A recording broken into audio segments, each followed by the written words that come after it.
Well, if you've been following the channel, you know that my Gladiator Sully is in desperate need of a new engine. I found this out officially back in October and have been going back and forth since then, talking about it on the channel. If I was going to go with another 3.6 that I could get for just very little money, go with what I know, or go with an AMW 5.7 liter Hemi. There's pros and cons to both.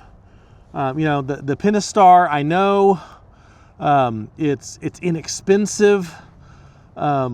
It has enough power to I mean, this one's lasted me 127,000 miles, which I know doesn't sound like a lot, but this engine has been through a lot, and I'm actually very fortunate that it's lasted as long as it did.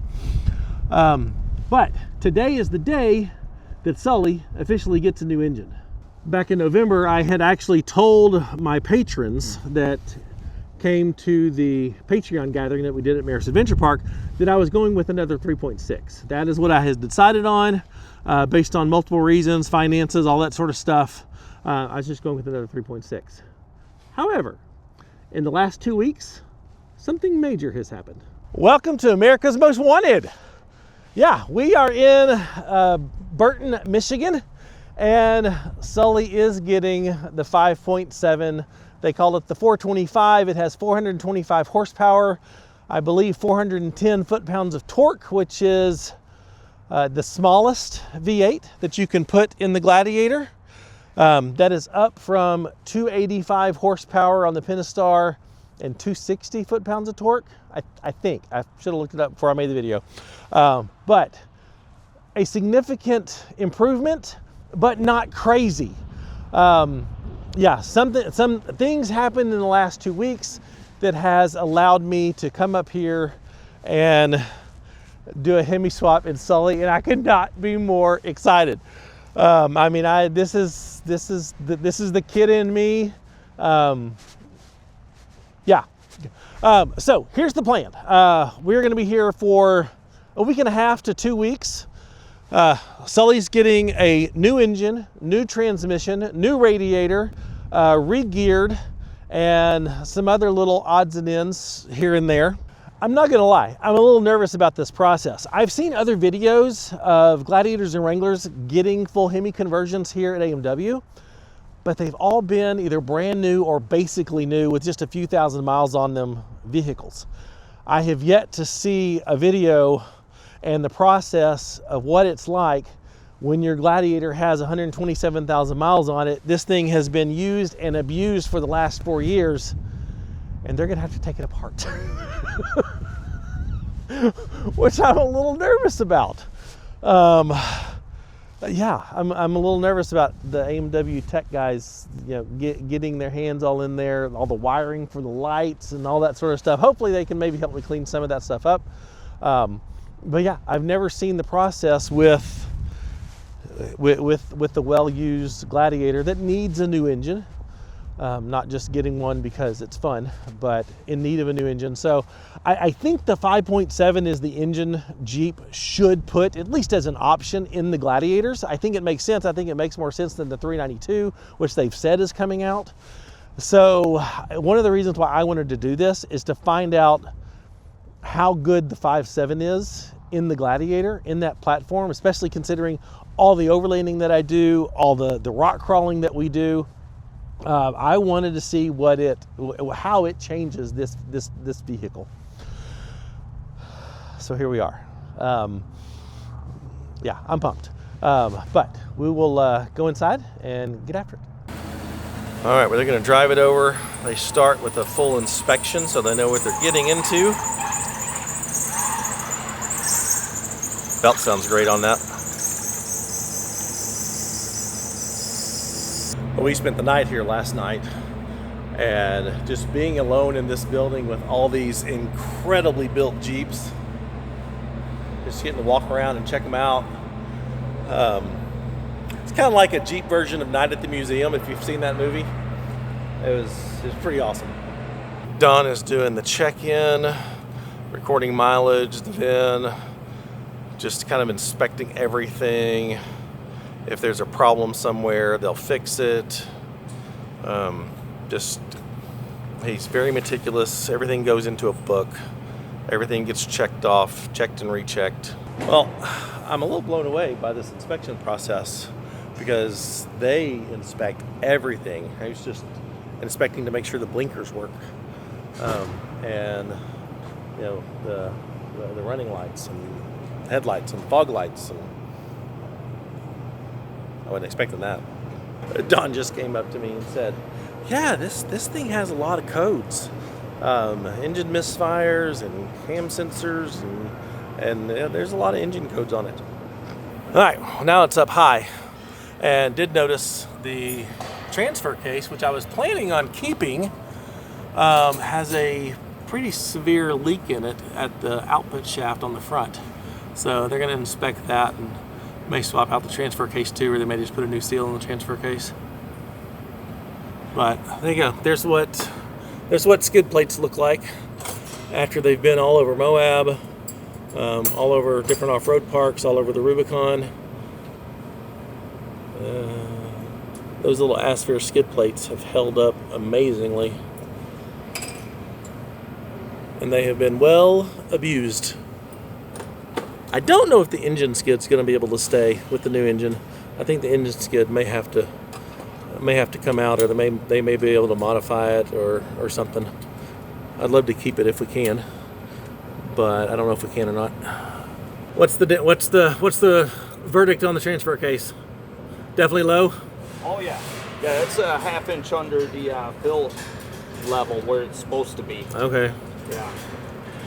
So I'll probably add some to that just to keep the test drive safe.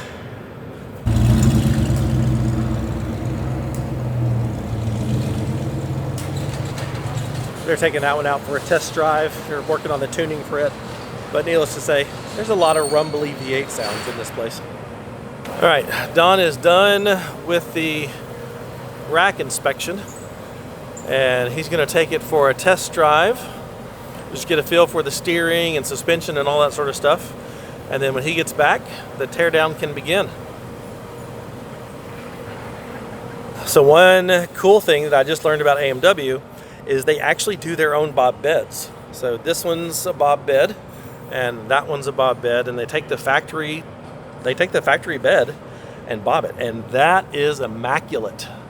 I mean, there's not a seam in that thing. Even the bed liner, they do a crazy good job on bobbing the beds. And no, Sully's not getting a bob bed, because I got to be able to have the rack, and I got to be able to have the tent, because I got to be able to sleep in it. But if it was just a rock crawler, you would get a bob bed. I know, you love the bob beds. That one over there is beautiful. And it's got a bob bed, and that's exactly kind of what I would want. I know. If we had kept Poppy. No, if we kept Poppy, it wouldn't have happened. You wouldn't That's true.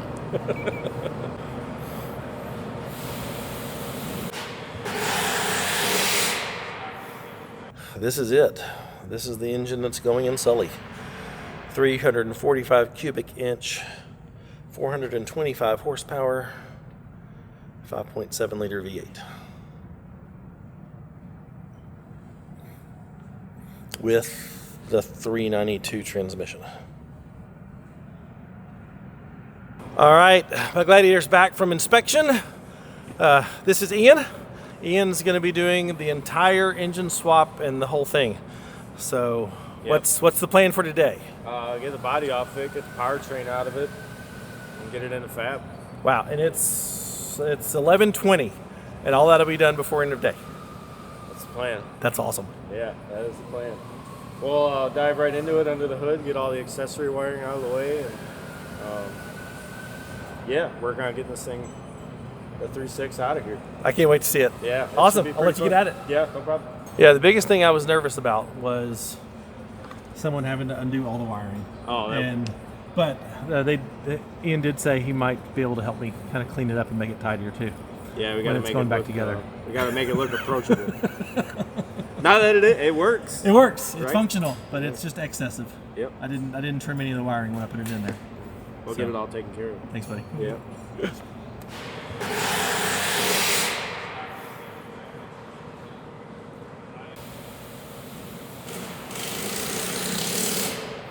Well, the teardown has begun. It only took him a few minutes to get to this part.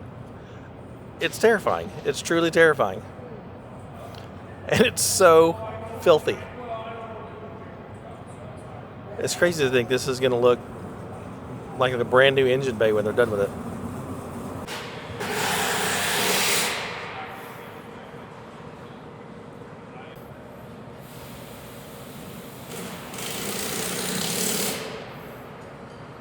All right, it's time for the body to be lifted off the frame.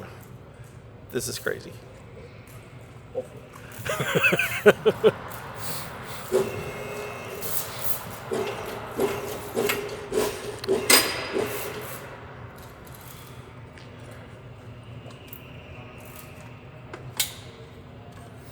First like 3 minutes of it are pretty. Oh yeah, you gotta raise it up a few inches, check everything, raise it up a few more inches, check everything. Yeah. Raise it up a few more inches, disconnect the stuff with the transfer case and transmission. That's really it.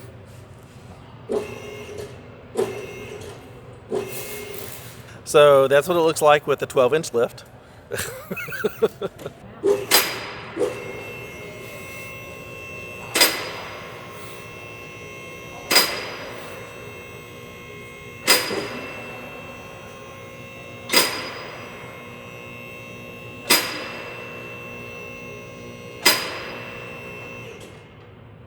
Alrighty. Wow. That's insane. That's crazy.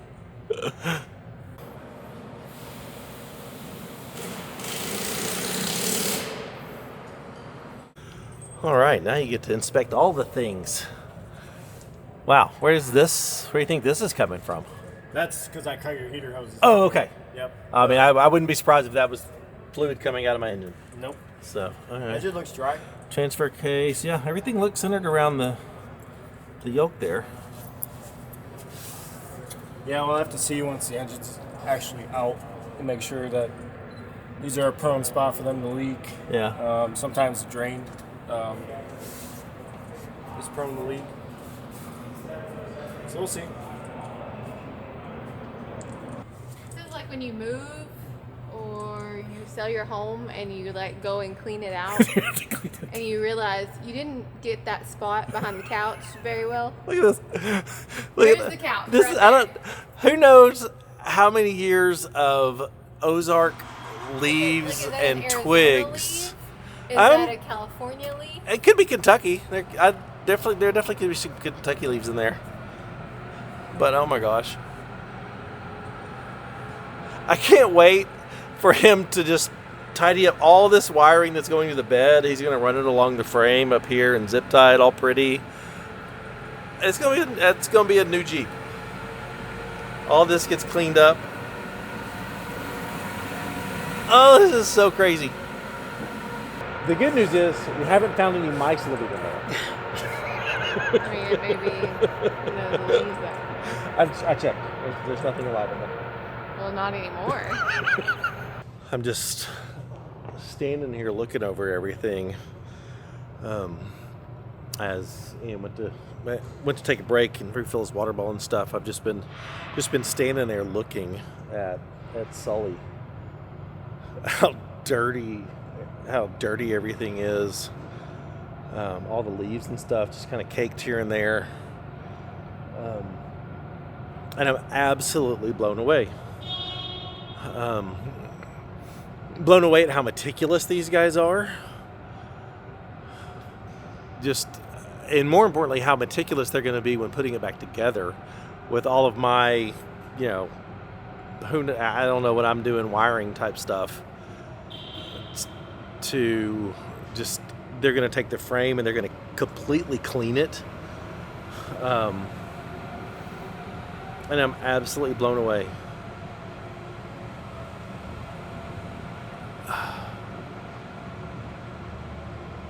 There's so many memories with this Jeep. All the stuff that I put this thing through. All this mud. And the leaves and stuff are all places that I've been. There's little pieces. Little debris, I guess, from every place that this Jeep has taken me.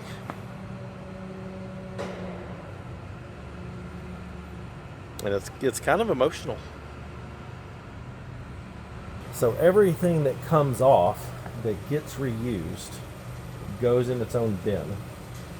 So skid plate, fender liners, wiring harness pieces, everything that gets reused comes over here. And everything that isn't being reused gets trashed over there.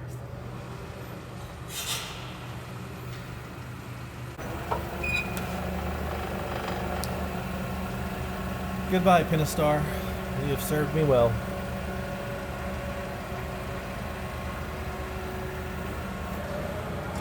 All right, well, that concludes day one.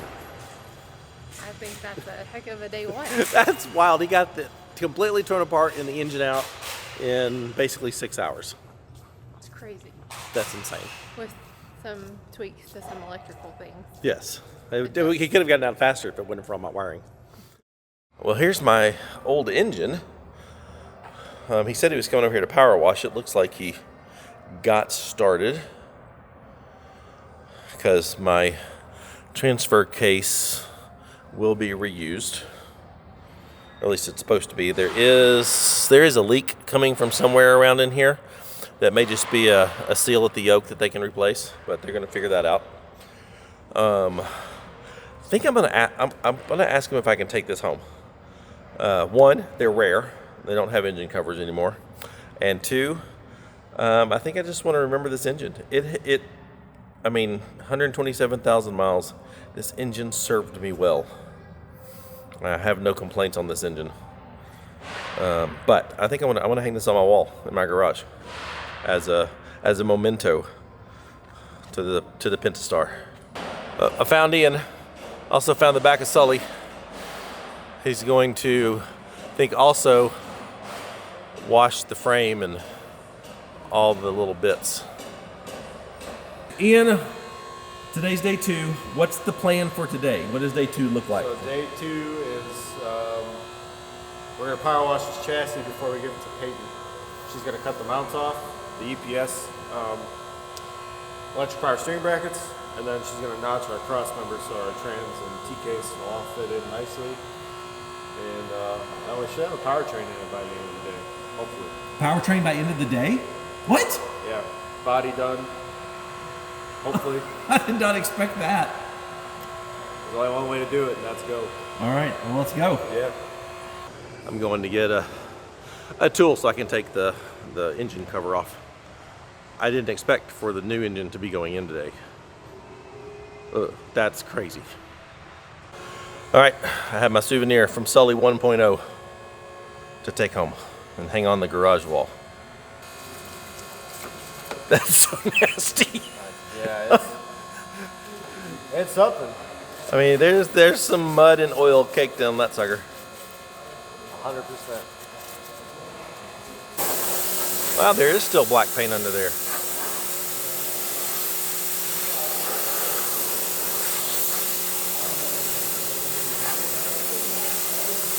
Ian's getting to work on some of the body modifications, but wanted to show this off. Every build or conversion, each one gets its own box, and this is the exact box that if an installer somewhere else in the country was doing an America's Most Wanted conversion, this for the 5.7, this is the box that gets sent to them. And in here you've got radiator, exhaust, coolant lines, AC lines, trans cooling lines, actually AMW branded. This is a thermostat for the trans cooler. Everything needed to do the conversion is in this box. So whether it's here at AMW or at an installer somewhere else, this is what they get along with the engine and trans. So what body mods are you doing? So, since we're doing a Hemi swap, this all has to change location. It's not going to reach back here. So basically I untape this and get it to back here, roughly. And then... So you're doing all the tape? All the tape. All the tape comes off and then move them around and then retape it up. And Yep, I'll tape it in sections so it looks nice and neat. And then, yeah, luckily this is the connector we need to make it all work. And you said you do something with the steering? Yep, so the steering column correction, there's a bracket in there. It ends up shifting the steering column over towards the booster, away from the 12 pack. And then you got to modify the body down there a little bit. Yep, that right here. That little dimple? Yep. That's got to go. That dimple's got to go away. Yep. All right. It's very slight. It looks drastic, but it's slight. Sweet. And then we'll get all that cleaned up. I'll move to that last. That's going to be a fun one. So AMW has two main work areas. This area here is their turnkey area. This is where all the AMW branded Jeeps that you can buy directly from AMW, this is where they're assembled. These two Gladiators are getting the AMW treatment. Both are getting bobbed beds. This one is a little milder. I'm not sure what engine's going in this one, but it's using factory suspension brackets. They even have their own AMW bolts, but factory suspension brackets. This started life as a Mojave. AMW 1-ton axles, 8 lugs, long arms. No, sorry, Rubicon. This was a Rubicon. Then this one is getting some mega treatment. I don't know what's going on here. This is just a frame, but this is AMW's front suspension brackets. They cut off the factory ones, weld on their own custom brackets. And I don't know what this one's getting, but it's going to be awesome, I can tell you that. Then this area over here is their conversion area. So this is, normally my Jeep would be over here, but Ian got permission to use one of the turnkey hoists. But this is the conversion area. So if you are like me and you have a Jeep and you want to get a Hemi swap, this is where that takes place. Now you see people online balking at the prices of some of the AMW turnkey builds, but when you think about the fact that on some of these, I mean, look at this, the track bar bracket. This is a custom track bar bracket with AMW's logo in it. All right, so for some of these, so little of what actually came from Jeep is left. Most of the frame, obviously the body, and that's it. The rest of it is all AMW. So when you look at some of the, especially like their AMW 1000s and some of the 840s, it makes sense. There's a lot of custom and highly detailed work that goes into building some of these turnkey Jeeps. Well, this is Peyton, and she is one of the welding and fabrication gurus here at AMW. She is actually single-handedly responsible for all the incredible bob beds that you see. So how many did you say you've done so far? 54 bob beds. That's crazy. So what all are you cutting off and replacing? So in here we're cutting off the factory engine mounts. We're taking care of this power steering bracket. And besides that, there's not much else. Okay, and putting y'all's custom brackets on. Yeah, those are a little beefier than these. Definitely. Wow, that's impressive. Okay, I'll let you get at it.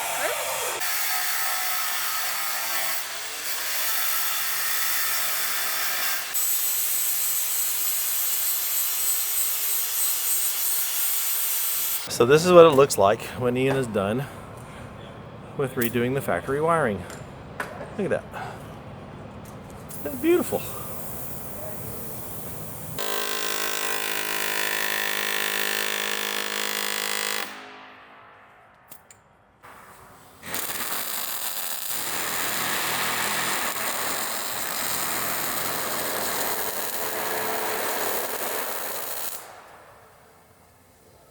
Well, I don't know a lot about welding, and I wish I did, but I know beautiful welds when I see one.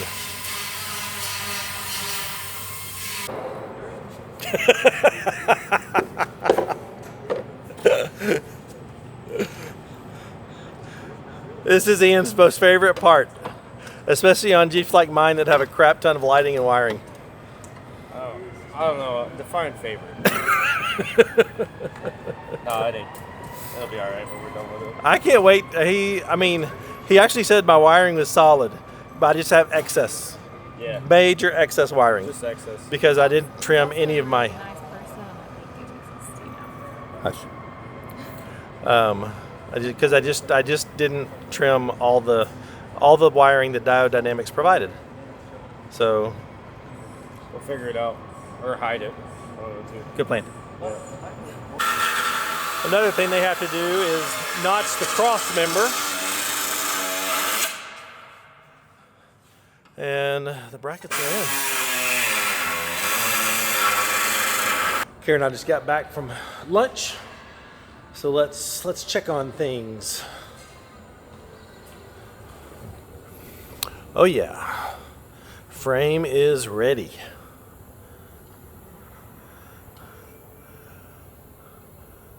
Those look beautiful. Ian has begun reassembly To an extent. to an extent. I mean, the battery's back up there, Yeah. and the fuse box is back up there. It's a start. Yeah, it's getting there. I can't wait to see this. I'm so excited that you're doing this. Yeah, we should see what it'll look like in a couple hours, I would think. Awesome. Yeah. And then the PDC can go back in. The washer jug will go in. And the body will be done.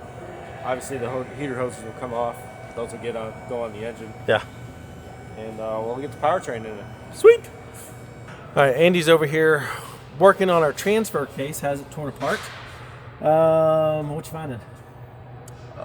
Just one little thing so far, a little bit of wear after 127,000 miles. where the fork pads Okay. they're wearable, and it just starts contacting the. Everything so far looking good in here. Other than that. Yep. Other Is than this something a standard person would know to like? This I should check this or have this checked out. usually these are broke. Really? Okay. Yeah. Okay. So the fact that this has lasted 127,000 miles You're doing something is right. doing something good. Yeah. The fluid looked really good, and it's. The fluid was looking inside of actually- It looks really clean. Gosh. Dan Dan. did the intake and inspection. Mm-hmm. He checked it, and he said it was a half-inch low on fluid. So he topped it off before he took it for a test drive. Gotcha. Any sign of where the leak was coming from? Not yet. Okay. I'm getting to that right now. Most likely the sector shaft is leaking. They like to do that. That's another common thing that we've seen at Magna. During the development, but they've had the same system since JK. Well, I've never seen the inside of a transfer case before, but that's the 4-to-1 reduction right there. That's massive. So with the conversion, Yep. This will replace this, but it has a different.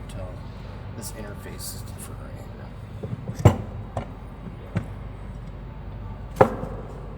is that the rear output shaft, or is that connected to the transmission? This is an input shaft for the transfer. Okay. So that'll go to the output. transmission bolts there. Exactly. Okay.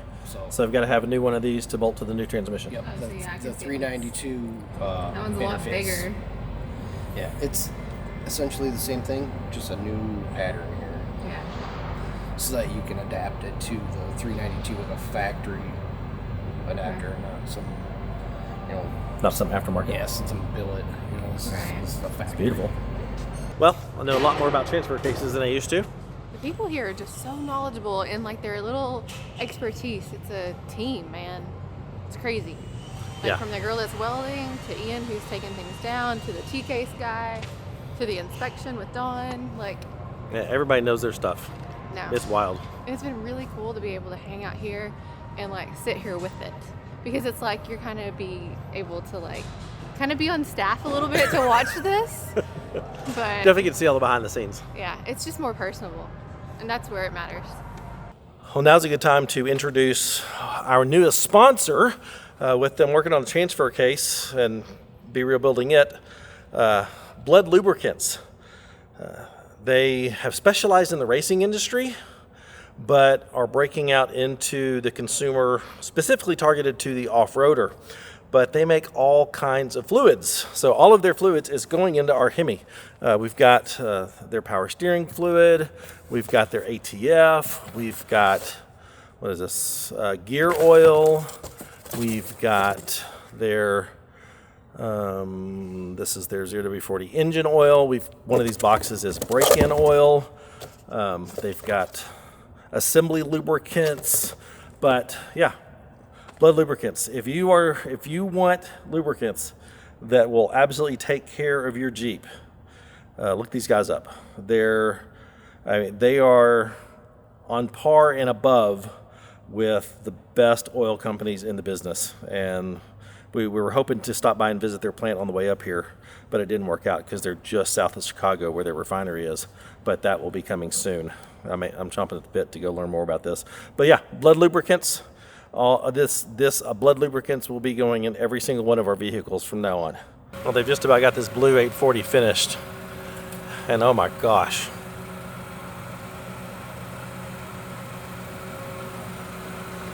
That's impressive. They're trying to cycle the bump stops all the way. All right, stop. Up a little more. Good. It's like your own version of the Metal Cloak flex trailer. Right. But with forklifts. Oh my gosh, that's cool. Basically, the frame though on the metal, like fully compressed. Oh yeah, yep, it is. Well, I've been over here putting in the new. I've been over here putting in the missing rib nuts for the bottom of my rocker guards, and totally missed my engine being delivered. This is it. This is Sully's new heart.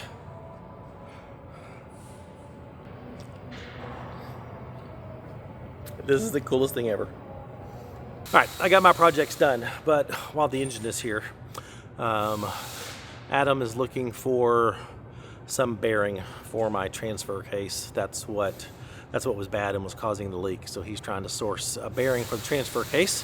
Hopefully he finds one, because they've got a crap ton of just take out transfer cases back in the warehouse. But wanted to talk about the engine, and I think I mentioned it yesterday, but I know one thing I didn't say. I went with the 5.7 because, one, I think it's the engine that Jeep should be putting in the Gladiators, at least as an option. I wanted an upgrade, but didn't want to go crazy. I didn't want to have to run 1-ton axles.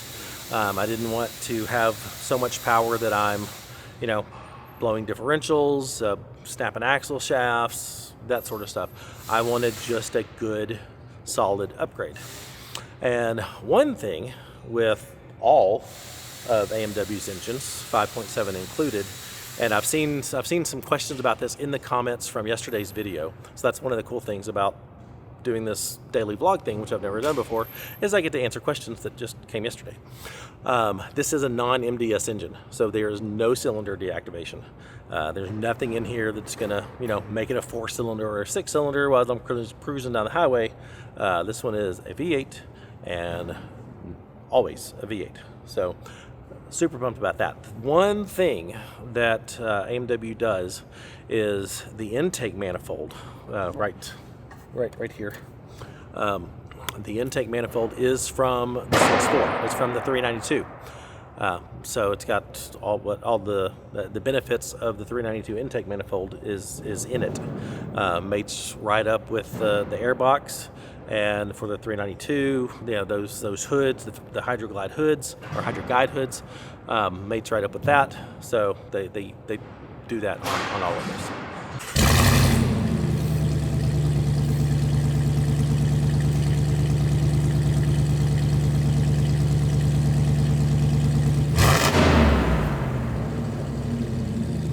It just doesn't get old. We hear this all day, all day. Like starting at 6 a.m. Yeah, we hear this all day, and it just doesn't get old. I want it. I want it so bad. All right, it's time. Oh, this is so wild.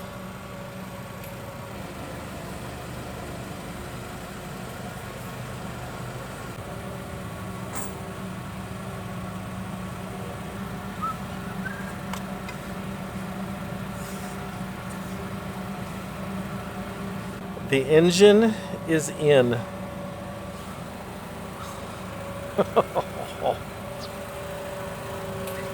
Just Hemi swapping the world, Jeep by Jeep. That's right. I mean, that just fits like a glove.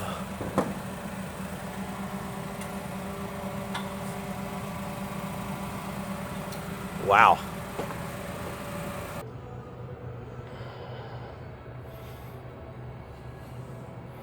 All right, day 2 is complete. Yep. I can't believe yesterday the engine came out. Today the engine went back in. That's wild. Boom. That's crazy. Yeah. Man, Ian is knocking it out of the park. Andy's figured out the issue with the little transfer case leak and gonna get that knocked out in the morning. Transfer case will go in. The body's going back on tomorrow. So Right, tomorrow you get to hear it. will, not tomorrow, but I mean by the end of the week for sure. Yeah. Maybe. But for sure. But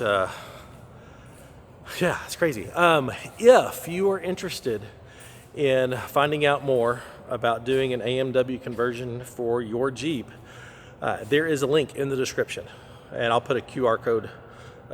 Maybe I'll try to put a QR code here on the video to link to it. But there's a link to a form in the description that identifies that you saw this from Ozark Overland Adventures and sends it to AMW that you're interested and want to learn more. So be sure and use that form. Is that just for conversions or also turnkeys? I know, turnkeys too. Yeah, if you just want to buy a fully decked out Jeep from AMW, I mean, that's a heck of a... Can I submit an inquiry? No, you cannot. We just got you a new Jeep. I have an inquiry. Good morning. Oh wow, you've already got this thing almost back together. So what was the official word yesterday? Bad bearing? Leak was coming from the front output. Because they don't. So inside these flanges, see this rubber O-ring? That's what seals the fluid from being able to come out through the splines. So when you put these aftermarket yokes on here, you want to put some RTV in here to seal it up. Gotcha. If not, you'll have that leak. That you Okay. see. So I found a new bearing, Oh yeah. and I just gotta go wash this thing up and be ready to rock and roll. awesome. Well, thanks, bro. Yeah. Alan also said he got new little plastic things for the fork, which are they wear out. They're designed to wear out, and found me a new chain too. So my transfer case is getting a refresh. That's what I've been impressed with. Oh, there's that rumble again. But that's what I've been impressed with, because, you know, I said in the first video, I've seen a lot of content here from people bringing in basically brand new Jeeps, or Jeeps with just a few thousand miles on them to get the conversions. But when you bring a vehicle in that's 4 years old, been beaten like crazy over the last 4 years, 127,000 miles, and the engine needs to be replaced, and this is the choice you go with, that's not just, okay, come in, we're gonna swap the engine and transmission, boom, done. No, they're checking everything to make sure everything legit works. So it's not just an engine conversion, it's kind of a whole Jeep conversion. It's a whole Jeep inspection. And if they find something wrong, they fix it. I mean, they could have, the transfer case isn't part of it other than changing the output shaft, the input shaft. So that's not something that would have been required, but it's something that they do, and that's impressive. All right, good morning. Noticed Andy's almost got the transfer case put back together. Yep. So what's the plan for day 3? Well, we're gonna get the T-case back on it, on the powertrain, and then just go hard on the chassis and get that all set up. Then we'll have somebody look it over, make sure we're not missing anything, everything's in the right spot. Then we'll be ready to drop the body, hopefully. What's the chassis work today? Like taking putting new exhaust in and all that. Yeah, just the hot side. We'll do the cold side when the body's up in the air. Okay. And then trans lines, AC lines, fuel lines, all the stuff, trans harness. And you said it by end of the day yesterday. You said body would be back on it today. Is that still the plan? Yeah, That is the plan. it's just so crazy. Yeah. No, for sure. We ain't changing them. There's no going back. We ain't changing the plans. All right, well, let's keep going. Yeah.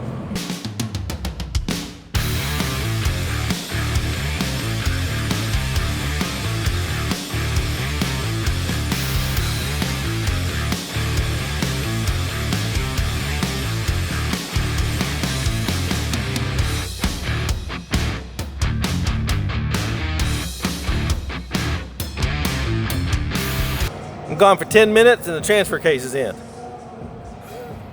Something like that. High pressure power steering line is installed too. Now, tell me again the benefit of the power steering pump being on the engine and belt driven versus the electric one that came with it.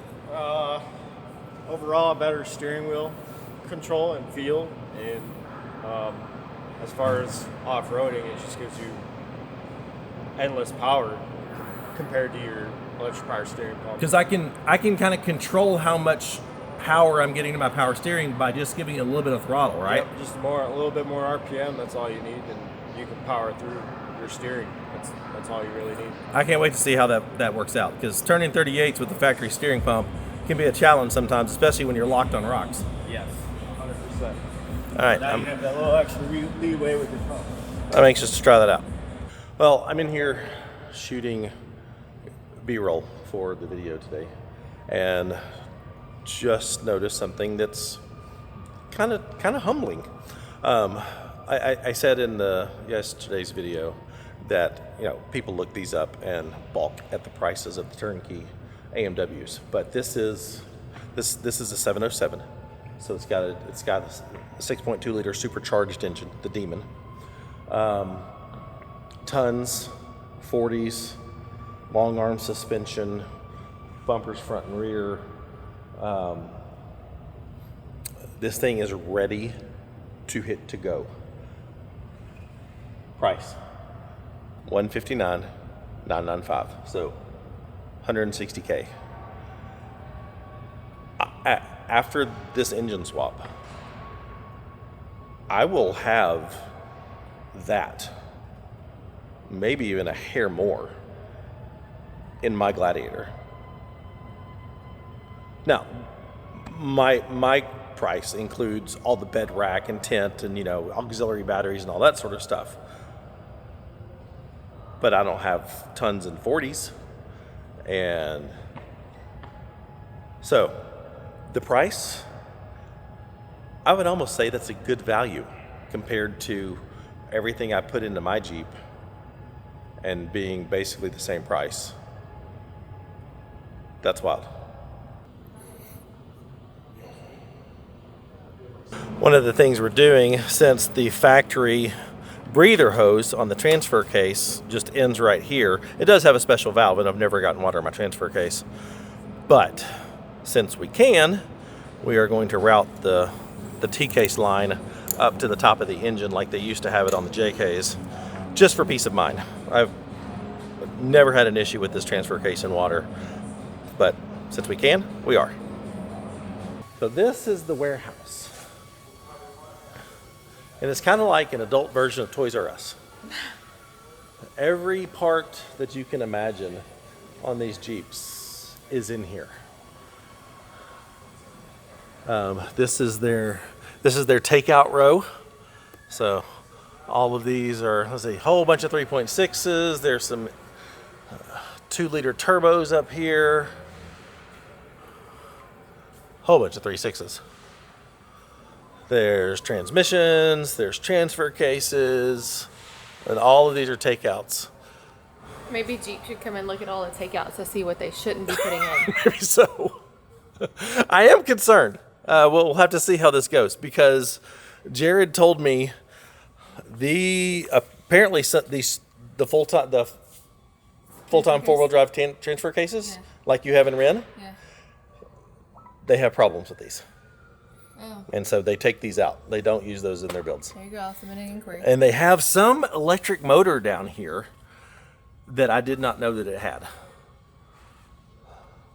So we'll we're gonna see how it goes. I can see that as a reasoning for we should do this. Yeah, you think so? Absolutely.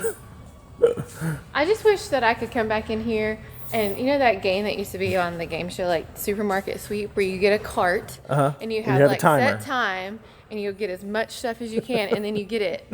That would be awesome. The AMW version. Like can we do that? Like I want to like there's a buggy right there.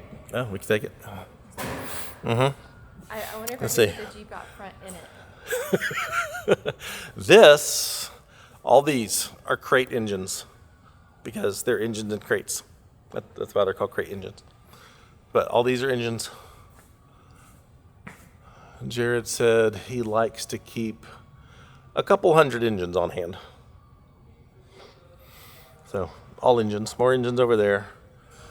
I mean, tons of Mopar boxes. Is there a specific Everything that goes in is Mopar. What? Is there a specific engine they do more of? No. Don said that it's pretty balanced. I'm sure it's like Look, here's been other for a while. there's 5.7. More 5.7s. More 5.7s. This is all 5.7s. Yeah. I'm guessing since they just started doing the 5.7 recently, that's going to be real popular. There was some 6.4s back there. Yeah. And then we start getting into aftermarket parts. You need some 40s? Yes. They got some 40s. Yes. They got a whole bunch of 40s. I've told you that for a long time now. Fuel cells. PSC hydro steering. Oh, right here. What you got? Bumper. Huh? Yeah, bumpers. Bumpers. They got bumpers? I need a front and a rear. Uh-huh. Perfect. With tube, I'll take it. There you go. Air filters. Bead locks. Is it the full set? Fox shocks. It's front and rear, but not the back. Right. It's the back. I need the full set, but this will work. Hydro guide hoods. I don't think I'm going to put a snorkel one right. We can use Sully's. It's ready to go. We got the cowl pieces. You better have to. You know how many bass that thing would have to go through before I put it on my Jeep? Put a little armor all on it, shine it up. It'd be perfect. No. We're gonna look great with that snorkel. No. Because Sully's gonna look weird without it. That is the weird thing. Sully's gonna look really, really weird without the snorkel Right now. because Are the your snorkel water does not fit. crossings- Are your water crossings life stays done? Oh, that's we can't talk about that yet. Oh, okay. Not talking about that. Nope, that's not in this video. Stay tuned for tomorrow. They are big fans of Terraflex, so all the turnkeys get Terraflex Is suspensions. this an extra, like a long range tank, or is it just a gas tank? Where? Okay. That's just the regular gas tank. Oh, okay. Oh, here's a steering wheel. Steering wheel bezel. Just a bezel. But that's real light. Even have MB Quart speakers, which I'm a big fan of in my Gladiator.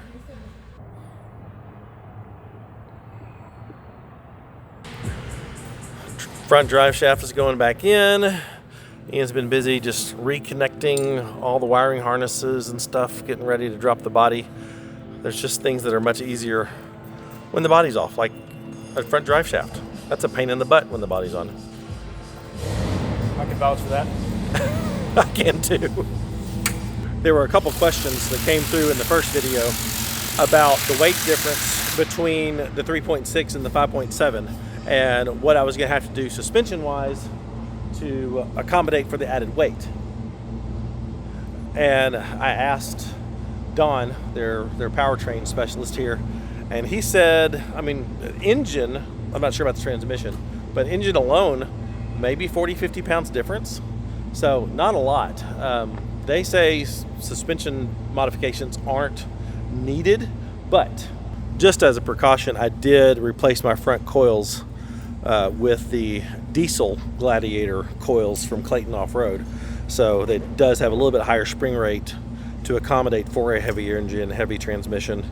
And we'll see how it goes. I mean, if this ends up being too stiff with the 5.7, then I can always, put the standard coils back in. We just came back from lunch. Been going through all the comments and stuff, but came down here to see what was going on. Looks like we got exhaust going in on both sides. It's so shiny. It's shiny. Oh, We got some clearancing issues. clearancing issues. With drive shaft? Nope. No, where? Brackets right here. Oh, seriously? So if you put it, it's like right on top of it. Uh-huh. Pretty close. Yeah. It ends up bending back out right here, like very slight. So it clears the cross members, but right here, if you put it in reverse, it's probably going to end up hitting right on that and you're going to feel it. I had probably an inch or 3/4 of an inch. Okay. So by What's- the time it stretches, it gets hot. What's this? I mean, is there a solution? Oh yeah, I'm grinding the edge of the bracket now. Oh, okay, cool. Yeah, just these two little pieces. Oh, okay, great. Yeah. Okay, yeah, no worries. Sweet. Then I'll go in like they do on the rest of it. Excellent. I mean, that's what I love. I mean, this isn't their turnkey build, so I'm using different arms and stuff and brackets than they use on their turnkeys. And they find a problem, they find a solution. It's a win. Well, after lunch, Karen and I have been sitting around going through all of the comments and questions, which have been really difficult to keep up with in these videos. But that's fun. We love it. So keep them coming. But we did see quite a few theme on questions. Yeah. One was about springs, which I Yeah. already talked about earlier. Was that a snorkel? Snorkel. Yeah, lots of questions about the snorkel. Because, I mean, my snorkel is currently here, and it's going home with me. Just because I can. But no, the snorkel will not work with the new engine. It's not gonna work on Ren's either. And Kara doesn't want it on Ren's. Although, I mean, we could clean it up. But no, the snorkel doesn't fit because the air intake is on this side of the V8s. But we have a solution coming in a later video, not this one. But there will still be You're such a tease. there will still be a snorkel on it. Yeah, So, because you can't do that. yeah, there will still be a snorkel on it. But what that is, will He come likes later. water way too much I do. to get all that. I do. Oh, there's also a question about the alternator, because as some have noted, the alternator on the V6s is up high. Actually, here's one over here. On the 3.6s, oh, this is an e-torque. It doesn't have an alternator. But on the non-e-torques, the alternator sits right here, which is great for water crossings. On the V8s, the alternator is kind of down in the middle of the engine. And that was actually one of the first questions I asked them when I noticed that, and they said shouldn't be a problem. And with a good bow wake, how we do water crossings, unless I'm sitting and standing still, the alternator with the shouldn't really gears, see yeah. water. Lots of people asking about gears. It is getting re-geared to 488s, down from 513s. Why? Because 513s is just way too much for I knew that. I was just testing you. 425 I horsepower. was testing. I'm gonna go Questions fix about yours. okay, go. Fix it. Quite a few questions about the fuel tank, keeping the factory fuel tank, not doing anything with that, not going bigger or aftermarket. Because I forgot to mention this yesterday, another key reason why I went with the 5.7 is so I can use regular gas. I don't have to use premium in this engine, which is a big deal because we travel a lot and that cost would add up significantly. So get to use regular gas, and actually, especially with the weight of Sully and how crappy my 3.6 is or was at the end, I should get pretty significant better gas mileage with this new Hemi than I was getting with my old 3.6. Obviously, that time will tell on that, but that's what people say. Keep in mind, Sully's on 3.5-inch lift and 38s, and the alternator would have to be, I mean, waist deep, just sitting in waist deep water for water to get to the alternator from a standing still standpoint. So I think we'll be fine. If I'm just sitting still in water that's waist deep, I've made a dumb decision. Little notching of the control arm bracket, and yeah, that fits a lot better now. Work there. Well done, sir. Thanks. Well done. Look at this. He took all my wiring that was running underneath the body and just kind of tucked in there and zip tied, and has it all nice and neat running along the top of the frame. Wow, just 2 days ago this thing was coming apart. And now the body's about to go back on. We do, it's because it is crazy.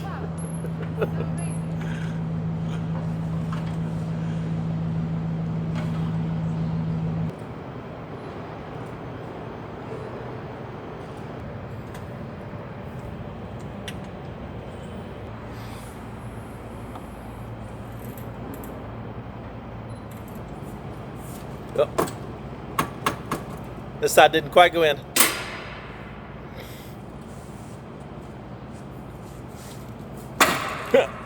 I knew you were going to do that. And it looks like a Jeep again.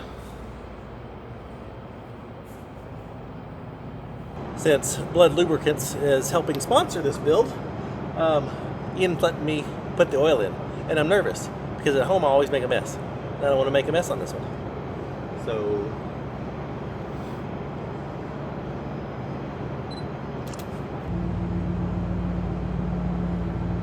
no drippy. Did it. All 8 quarts in, didn't make a mess. That's a win. All right, day 3 is over. The body is back on. Yay. Yay. It's so crazy. I know we Just keep saying that every day. Just 2 days ago. Yeah, so today's day 3, right? Yep. Yeah. A lot can happen in 3 days. A lot can happen in 3 days. So fingers crossed. Oh, stop it. Tomorrow Stop it. we get to start it. Don't push it. That's what he said. He Maybe. said. That's what he You said. gotta have the PSC though. I know. That's what he said. Day 4. It is 8 a.m. 9 degrees outside. It hurts your face. I don't know why people choose to live in this type of environment. Snowed all day yesterday. Not supposed to snow today, but it's 9 degrees outside. The high today is 18. That's impressive. But I see Ian has Sully up in the air and has already been busy this morning. What time did you get here? Half hour ago or so. Oh, okay. Yeah, I was cleaning up some stuff. Just reconnecting Yeah. e-brake lines right now. Yep, I'm gonna get the body centered up, the rest of the exhaust put in, everything tidied up underneath, as much as I can without having to go back up and down Yeah. a million times. So yeah, that's about it. Coolant stack, everything goes in today. Yeah, that's the plan. All right. One of the things with bringing a 4-year-old Jeep in here that's been beat up on the trail is he's trying to make sure the body's centered, and realizing that the pinch seam is bent. Yeah, Shocker. the other side is a whole inch off, and I was like, why? All right, the body is centered. So now we're gonna throw on the new rock rails for Sully, and by new, I mean the rock rails that we took off the pink Gladiator before we sold it.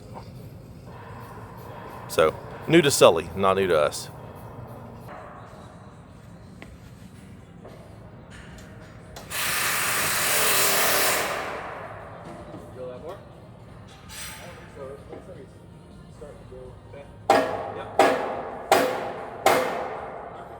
So some of you may be wondering why I'm changing out my sliders, and because I love the A sliders that I had on there so much, and the answer is simply because I can.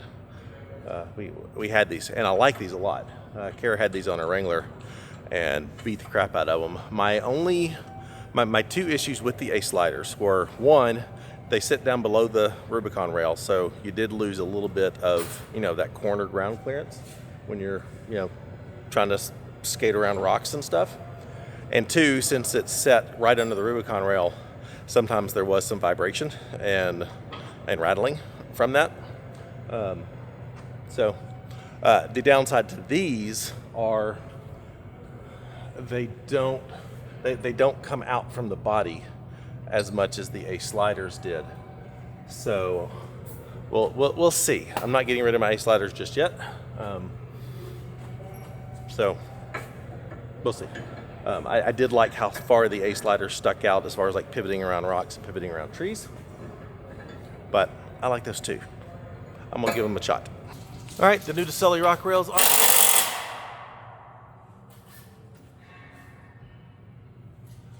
They got used a little bit when they were on Poppy at Maris Adventure Park, but not much. So I'm looking forward to adding a whole fresh set of scratches to these things.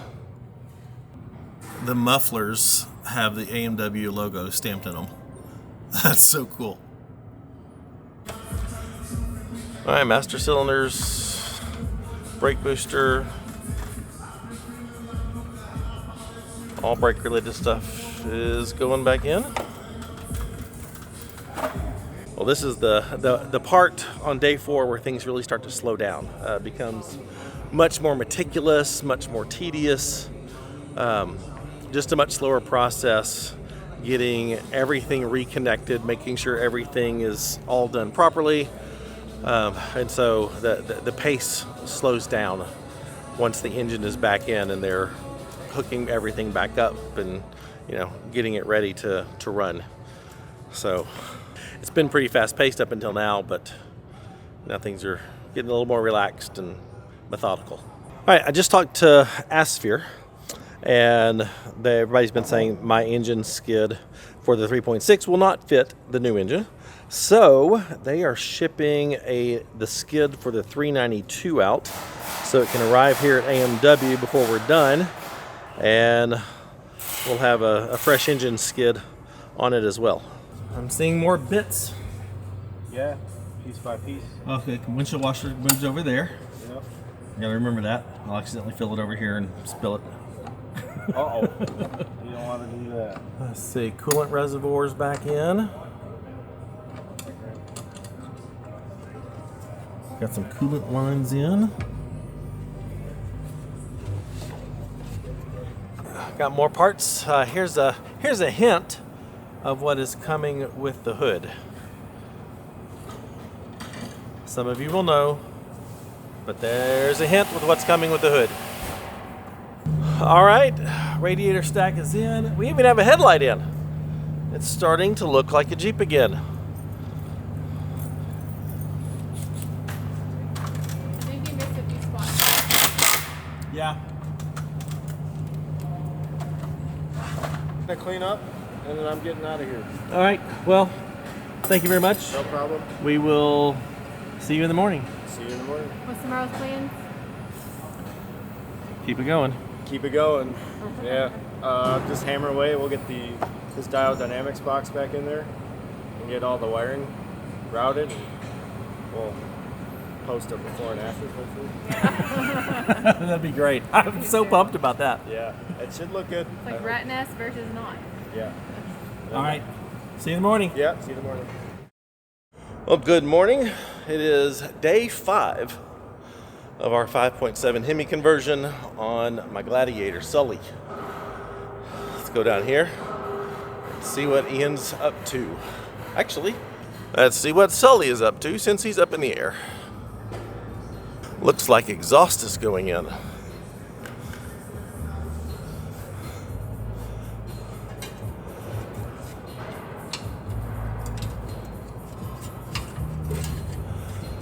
How's it looking? It's looking.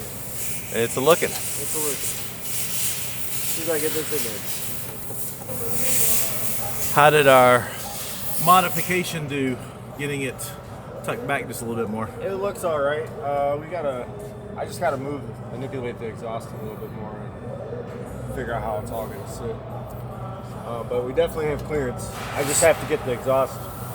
At the front, it's starting to drop down, so I got a spin jack up there, and I think I need a second one. So, but it should be there. Awesome. It should be good. Can't wait. All right, let's check on the exhaust. He's almost got it finished. They had to modify one hanger to go here, but he did cut an inch off the exhaust to push it further to get it off the spare. He's going to put a cat blanket on this just to keep the heat off the spare. But it wraps through there really nice.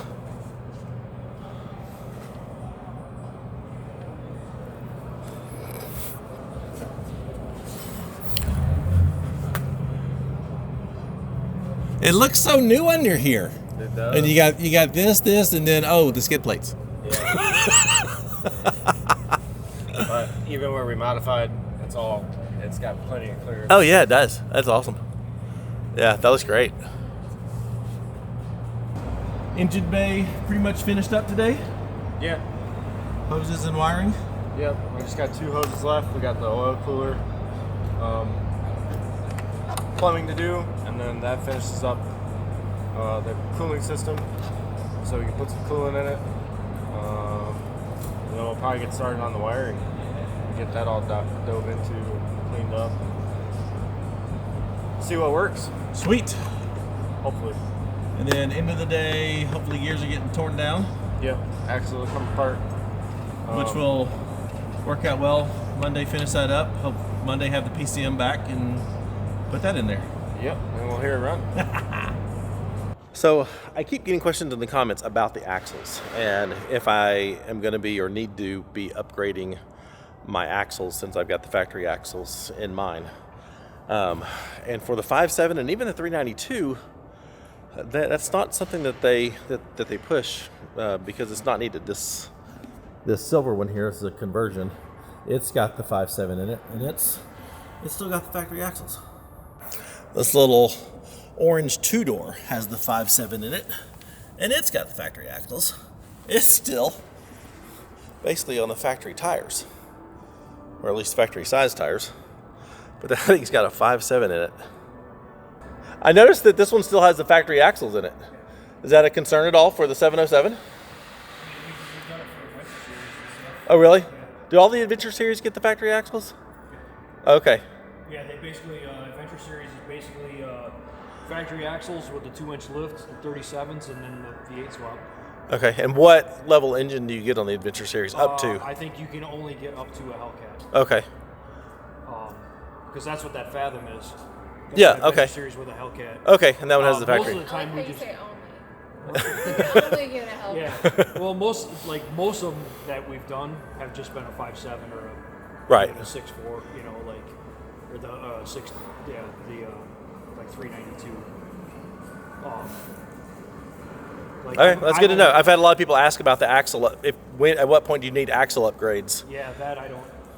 So- It all depends on how you drive it. True. True. I mean, you If could you're probably. driving highway, you can get away with it. Yeah, yeah. I mean, if you're crawling and stuff, then obviously you're going to be a Yeah. different scenario. But Okay, well, that's good to know. Thanks. Well, there you go. 707 with the factory axles. I think I forgot to mention the Adventure Series, which is designed to basically be an engine upgrade, engine transmission upgrade, and retains the factory axles, 2-inch lift, 37-inch tires, and you could walk into a Jeep dealership and place that order for an AMW Adventure Series. I mean, that's pretty sweet. Had I known. I didn't know until we got here. AMW does so much more than we thought they did that we have learned this week. Yeah. It's crazy. Ugh. Yeah, this 392 that I took for a test drive, factory axles, factory gearing, 410s in it, just runs amazingly. This beautiful Fathom Gladiator with a bob bed has the Hellcat in it. It's got factory axles. Now, that's all obviously dependent on how you're going to drive it. If you're going to just be slamming on it, beating on it, and doing a lot of hardcore rock crawling, factory axles may not last very long. But for me, I am quite confident that mine will hold up because the only thing factory about my axles is the housing. Obviously being re-geared, I've got RCV axle shafts in the front, aftermarket drive shaft in the front, chromoly axles in the rear. I do have the factory drive shaft in the rear. So I think mine's going to hold up just fine. While I'm working on the questions that I've seen, one other question that's been quite popular is, do they do conversions on manual transmission Jeeps? And the answer is yes, they actually do that. It does require a little more, there's some more work that goes into that, but the answer is yes. If you have a manual transmission, you can still come here for for a full Hemi conversion. Ian's plugging away at reconnecting all the wiring. I'm working on it. I got your winch wires ran up here. No, I don't see them. You can't tell? No, that's not fair. Wow, look at that. Yep. So they're hidden. And then I'm gonna dive in. I'm gonna get the diode dynamics box over here and get all the lights plugged in up here. And then run that all the way back up here so I can get that all situated and nice. Figure out how the rest of it's all gonna sit here.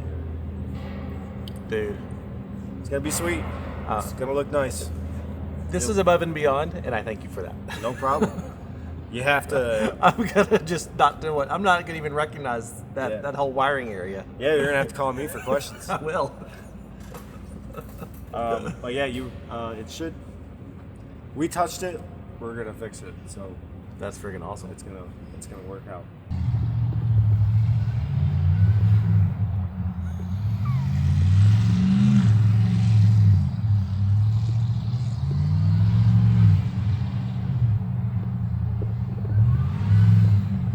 Slick enough. You almost need to just put it in 4-wheel drive and rip them. For real.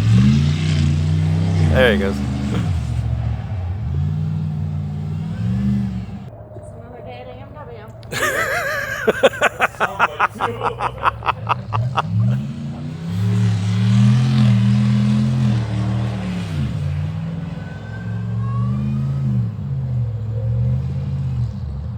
Let's go. Good luck with yours. It's going to be awesome, man. Thank you, sir. Appreciate you. Have fun. Thanks for your video, too. You're welcome. Well, I was greeted to a special surprise coming back down here to check on things, and it has a PCM, and it is being programmed with AMW stuff. Look, there's a PCM. We might get to hear it start today, which I wasn't expecting, but we might. Ian got the power steering cooler, getting ready to put it in since we have the PCM, and it may be ready to fire after that. Oh, grill's going back on.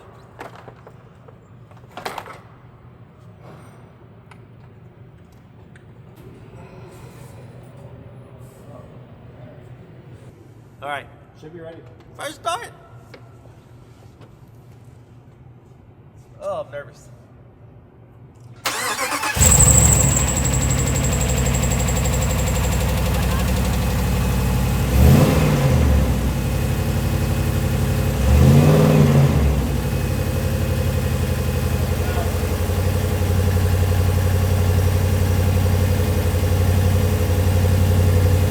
Set it off.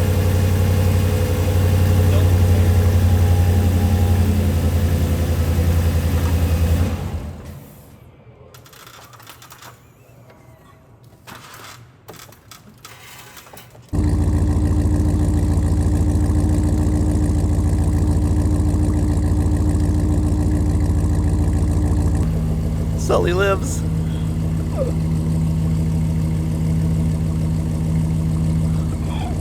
All right, so we still have missing pieces that are like away at paint, so it's still got to be re-geared. Which I'm glad it did this today instead of starting the re-gear process. We can do that next week, but it runs. It sounds amazing. All right, that's a good way to end a Friday. Yep. It's been a good week. Monday's gonna be a very busy day. We got gears, hood coming in, and Fixing the PCMs. yeah, PCM bracket, and see, Monday's gonna be a busy day. Well, good morning. Good morning. It is Monday. It is day 8 officially of our time here at America's Most Wanted. Technically day 6 of the build. Yeah, But weekend. day 8 for us is weekend. So we can go down here, see what the plan is for Sully. I see someone under the Jeep. It's time to get it started. I don't know. Time to get gears. We need gears. Ian's over here tidying up some more of the wiring from the lights, and then goes up in the air for gears.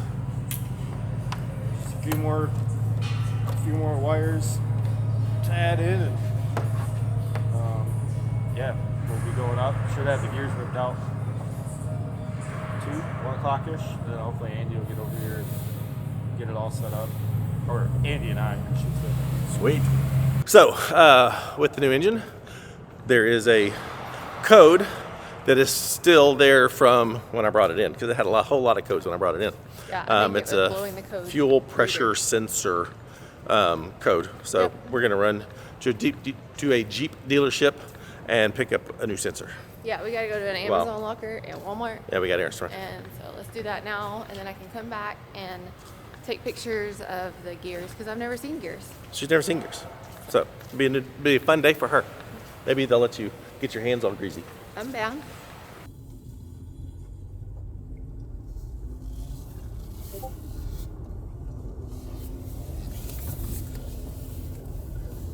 Whee! You're on the fastest route despite slower than usual traffic. That's because You it's will got arrive at snow 10:08 everywhere. a.m. AMW was kind enough to loan us a little Mojito Rubicon Gladiator. Almost like we're in the tropics. So that so that we don't have to drive our Ross Monster all over town when we're running errands. So super awesome for them.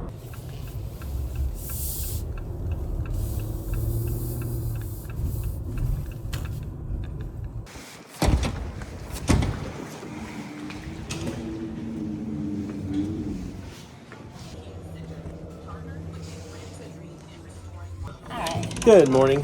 I believe you have a fuel pressure sensor held for me, Matt McClellan. All right. Perfect. That's it. Thank you.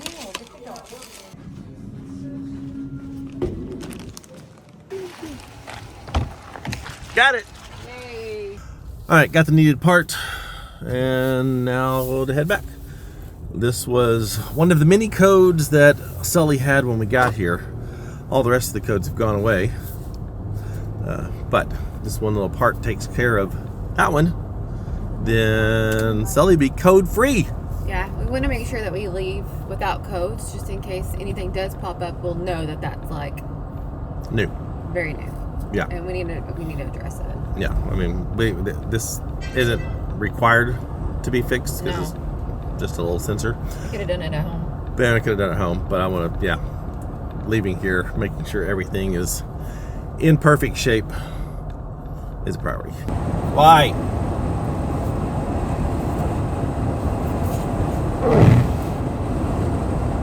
I made it back. Sully's up in the air. I see diff fluid being drained or about to be drained. Kara's about to get educated on how a re-gear goes. And everything else but gears. You learned anything yet? Yeah. Yeah, oil fluids come out whenever you take all the things off. Mm-hmm. They had to remove that because it was all bound up in there. Yes. Your fuel tank does not look like anything else underneath it. Yes. Your muffler, I mean. Yes. Yeah, that's very bright. Uh-huh. It won't take long. It'll get dirty. Well, that explains why my rear diff was screaming. One of the teeth. Do you think that's pinion or ring? I'm pretty sure it's pinion, but Yeah. I've had the hardest time with pinions in this thing. I'm just convinced that the 513 pinions are too small. well, yeah, the actual pinion gear itself is way small. Yeah, not surprised to find. I'm surprised to find an entire tooth missing on the pinion. But the last time I drove it, it was just screaming back there, and I haven't done anything.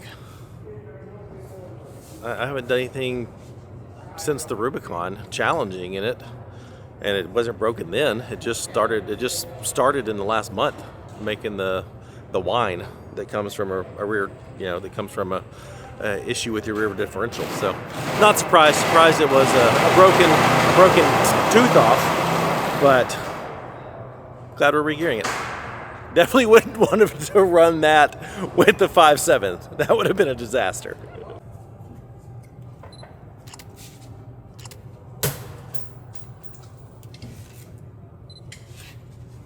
That pinion is chewed up. I'm surprised I made it home. Well, I just learned something new about having RCVs that I didn't know.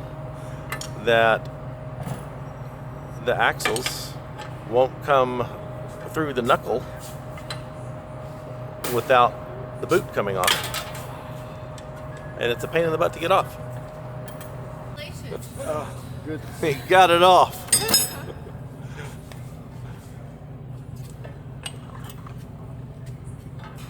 Those probably need to be greased. Yeah, they're a little stiff in the turns. Well, the pinion is out and an entire chunk of tooth is missing. Man, I got lucky. Wow, look at that. I got really lucky. Actually, the bearings look like they're in decent shape. Huh. What's that? I don't know. Well, I knew that there was part of the ring gear on the reverse side, but it may be part of it. What is it? Huh? A piece of metal. Just a ring? Another chunk. Oh, off of the tooth? Yeah. I'm guessing this is the ring gear. So we'll see when we get it out. Yeah, these gears were trashed. Yeah, that used to just be a back tooth, but now it's missing More metal? front tooth on both of those. Just little chips. Look right here. All I want for Christmas is my two front teeth. My two front teeth. Oh, I see the way it's turning. Yep. This Jeep's been through a lot.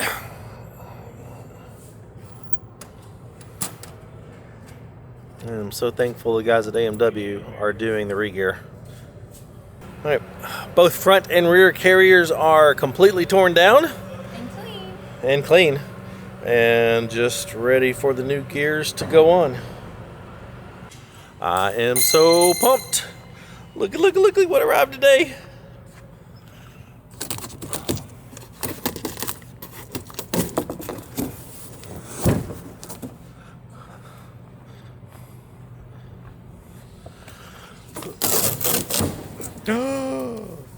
The new hood. So there you go. Getting the 392 hood.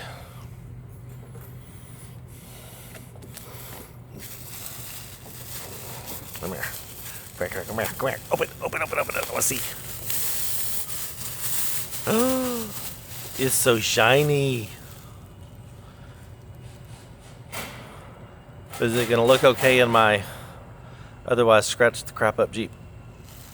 That'll be the question.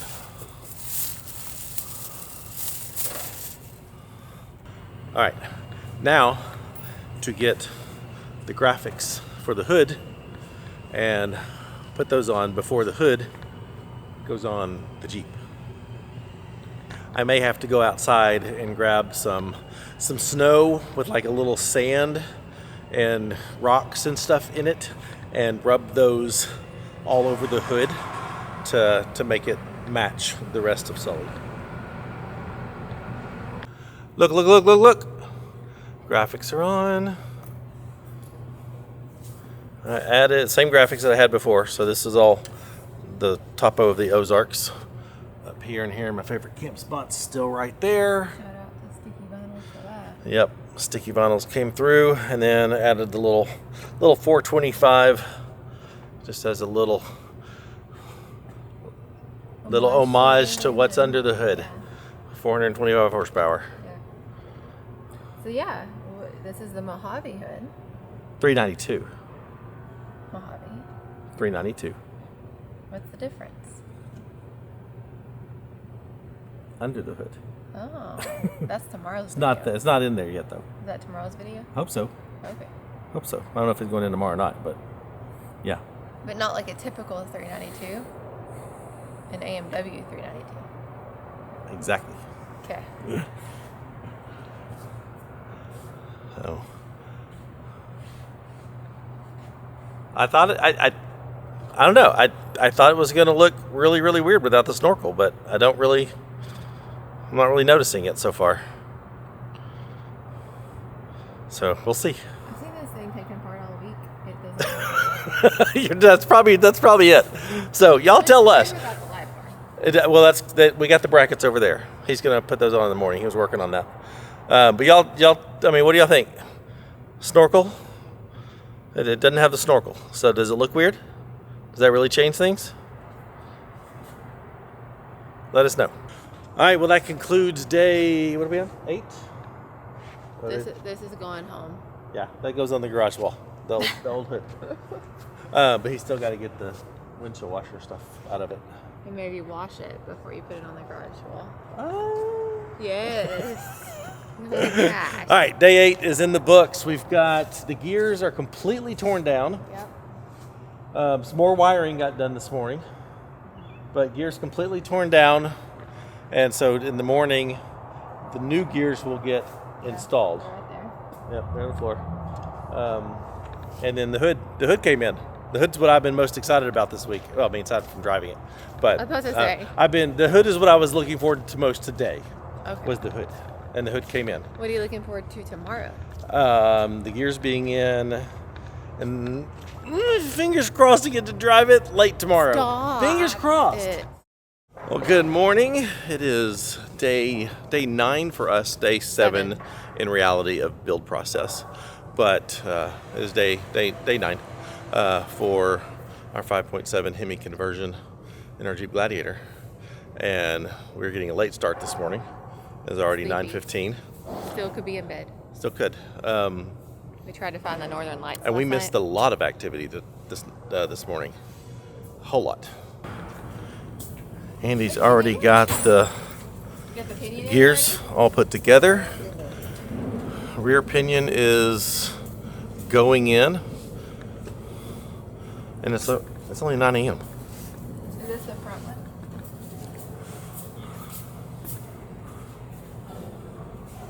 Oh. Ian got here early, installed the light bar brackets and the light bar. Looks like he's already got some A-pillar lights up there. Oh, dang. Apparently a lot can happen when you stay in bed. That's wild. Man, they are after it this morning. What you working on? Rock lights? Yeah, just zip tying some stuff. Cleaning up my wiring? I'm doing the best I can with it. I gotta find the lead for that. You're doing good. Andy, what's your preferred sweet spot for the backlash? For a 5. 5?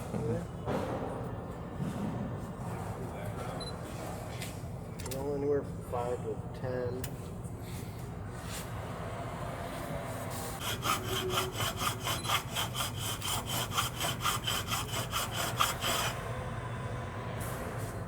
Well, the rear is pretty much done. Just got to put the axle shafts back in. I have been blown away by how skilled and efficient all the guys that work here are, and girls. All the people that work here are. Just absolutely blown away. I've never seen a gear set done that quickly. I mean, he nailed the backlash. He nailed the pinion depth. Wild. But since that's just about to go back together, I've got to go get the fluids for it.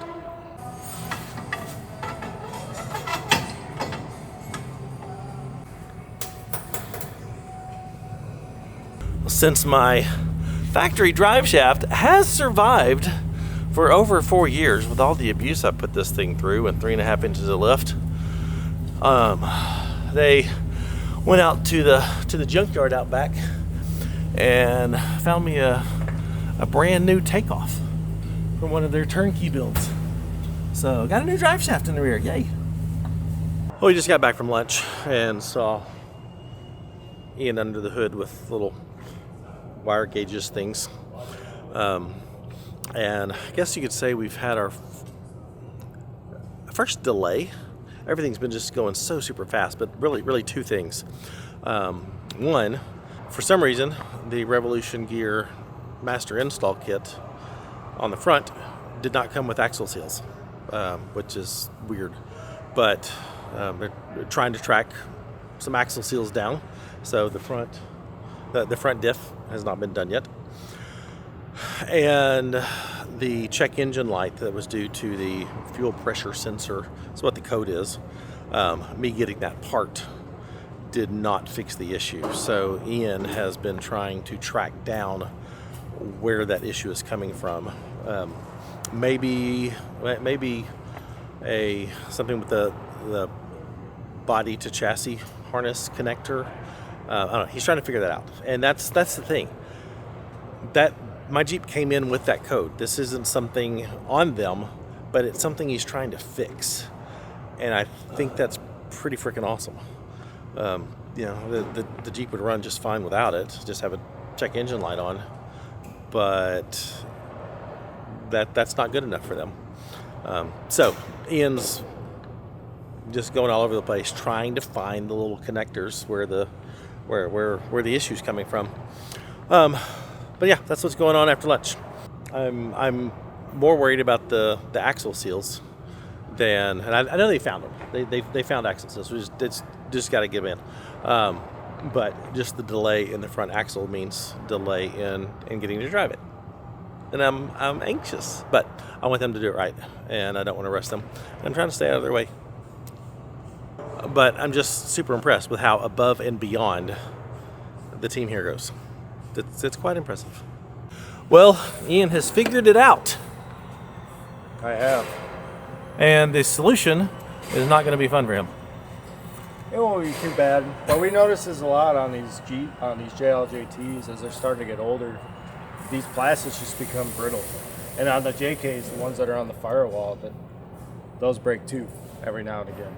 So my harness, the pin that helps pull everything together, is broken off, basically. Pretty much. So the cam lock that engages this, as this comes to right here, this should already be in like pretty good amount, but it ain't moving at all because the secondary lock is not locking it in.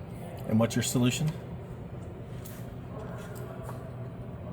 Got another one. So I'm gonna depin this one. You're gonna depin every one of these wires. Yep. I'm gonna depin every one of those wires and put all those wires in one this at a connector. time into this one, and I'll just keep going. I've done it once. That's above and beyond, bro. Done it once. We don't have a choice. I'm gone for 30 minutes and he's already got it done. I think that was impressive. You gotta tell him what you said the first time. What's that? It's not my first day. Oh, yeah, it's not my first day. He might know what he's doing. Might. Good night, Ian. Good night. Thank you. You're welcome. Bye-bye. Well, good morning. This is day 10 for me, but day 8 in the build process because we had the weekend. Ian is going to get the check engine light resolved today. At least that's his plan. And Andy has been, he's been here already getting as much of the front gear set prepped to go in. He's already got the pinion in, but getting as much as he can to get it prepped to go in so that when the seals get here, he can just pop it in. So that's good. But yeah, fingers crossed those seals get here early. It is snowing outside again. The high today is, I think, 8. Low tonight is -4. Welcome to Michigan. And so we'll see. Hopefully there's no delays because of weather. But they're going to keep plugging away, getting as much checked off the list as we can, and getting ready to drive it. So we'll see. This is the pesky little thing that we need, the seals. I have one for over here too. With pinions in. Ian's got the headphones on. It means he is in do not disturb mode and getting serious. Sully's going back up in the air. Must mean the seals have arrived.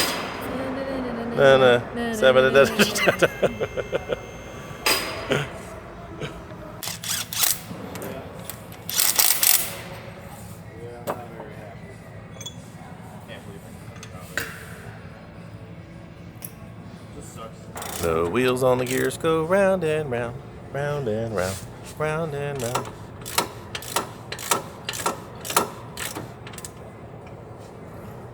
And on today's episode of Upgrades from the Junkyard, so if you don't know, all of the Gladiators, to save weight, come with aluminum knuckles, and it's much lighter, but they're not near as strong as the cast iron knuckles.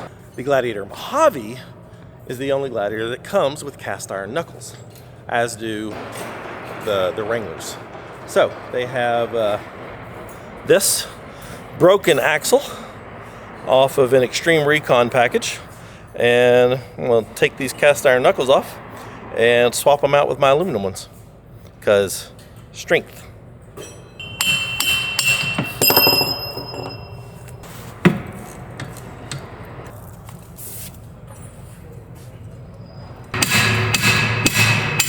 There it goes. Dang, the weight difference between these two is substantial. This one's so much lighter than this guy. I'm excited. Got both sides of my knuckles off. Now's a good time to grease my Dynatrack ball joints. Easy access to those. Clean out this axle tube. This one's been leaking for a little while, but my driver was leaking when we got here. I'll get all that cleaned up. I need someone to quit shaking the snow globe, please. I'm worried this is going to delay the arrival of parts. Well, while we are just waiting on parts, and Ian is being hyper meticulous about the wiring, which I appreciate, we are working on Kara's Jeep remotely. And talking to different companies and different vendors and stuff, and her Wrangler is going. If you thought Boo was sweet or Poppy, her Wrangler is going to be friggin' awesome. We got some big things in store for Ren. Big things in store for Ren. Ren will be the biggest and baddest Jeep in the fleet. Y'all heard that here first. You did. I don't care. They're built for different purposes. About time you acknowledge that. I know that. They're built for I'm a different rock crawler too. I am. Oh, I am. yeah. But I also do other things. Mine's a jack of all trades. Oh, master Yours of is going to none. be a.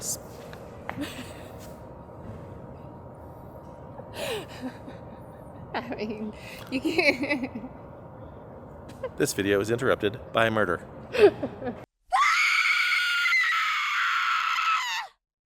Izzy and Milo do love playing in the warehouse. Oh, what's the tire? Come on. Oh, she got it. She got it. Good girl. Come here. Look at that back. Look at that back hairline raised up. She's serious. Come here. Sit. Sit. You're the good one. She will sit. Whoop. Whoop. Izzy is victorious again. Good girl is. Oh, goodness. Look how much cleaner this wiring is. No excess stuffed in the stuffed in the cowl. Just all very clean and neat. Except for over here where you stuffed your excess in the cow. Well, that's my antenna. You can't cut that. But one thing that's super awesome about the Diode Dynamics D-switch is it doesn't matter where you wire things into, except for amperage. These are higher amperage ones and these lower amperages. Because you can change which switch goes to which number here. So I know that the light bar is now number 6, so I can go here, do button, do light bar, take it off 5, and put it on channel 6. And now you can go here, light bar is on. Make sure I got them all right. High amber, correct. Corner lights, correct. Low ambers, correct. Chase lights, correct. All, correct. And then you can strobe. That's fun. You're gonna give me a seizure. And then backlights. All the backlights are on. Yes. Kara volunteered her services, now, regretfully to her, to remove these old vinyl corner pieces to put new pieces on, because Sticky Vinyls has kind of changed up their topo lines and how they print them. I had them on Poppy. Yes, you did have them on Poppy, that's right. But we wanted the corner pieces and the hood pieces to match. So she's having a lot of fun peeling old vinyl. You missed the spot down here. I think that's dust. No. Oh, is it? Oh, yeah, it is. Good job. All right, the moment of truth. Easy, slow and steady, bro.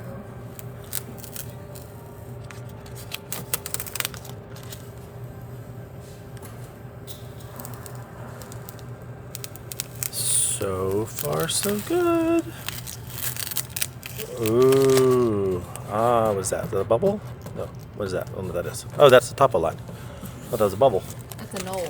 That's a peak. And the Rubo Rally, that would be a boob. Yeah, that's perfect. I didn't booger that up at all. It's even straight and everything. All right, more good news today. 3.6 skid, won't fit. So 392 skid from Asper. They are so awesome. I called them up, told them my 3.6 skid wasn't going to fit, asked them if they could ship it here to AMW, and they did. The guys at Asper are just wonderful, wonderful people, and we love their products. Finally, the front axle seals are going in. I was really worried that the weather today would screw up deliveries, but it hasn't. We wouldn't get deliveries for a week if we had this kind of snow back home. We ran to get, I just wanted something to drink. So we ran, I got an icy, and I slipped getting out of the Jeep. And I broke my cup. Look. Hopefully things are going better on my Jeep now. And this is the worst thing that happens all day. It's a good day. I see gears in. Ian's reassembling. Yay. Ooh, Ian's even getting started on the skid plate. Oh, that's so shiny. It matches the rest of the engine. That's nice. Any issues with that 392 skid?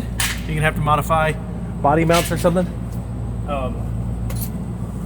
We have mounts that bolt right onto here. Since the 392 mount's a little different. The mounts that come with this system are just not going to work. Okay. So you got a different mount? We're working on it. Sweet.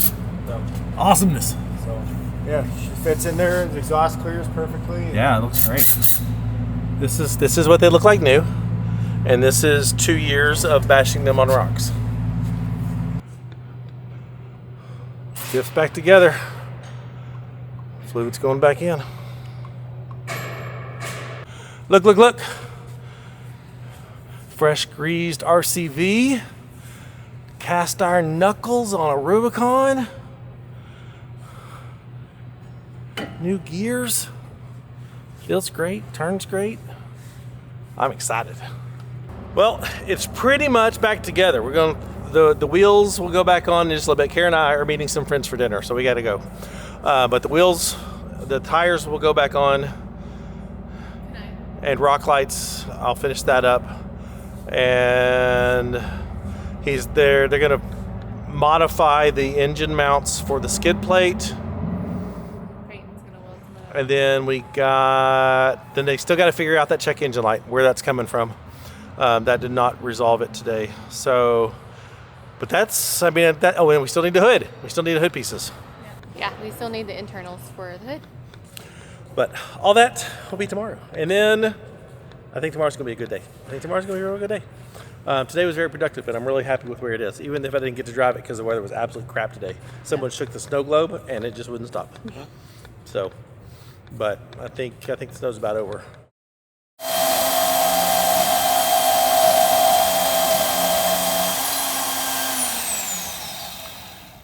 Peyton is in here working on the brackets for our skid plate. Is that a insert tab A into slot B kind of instructions? Pretty much.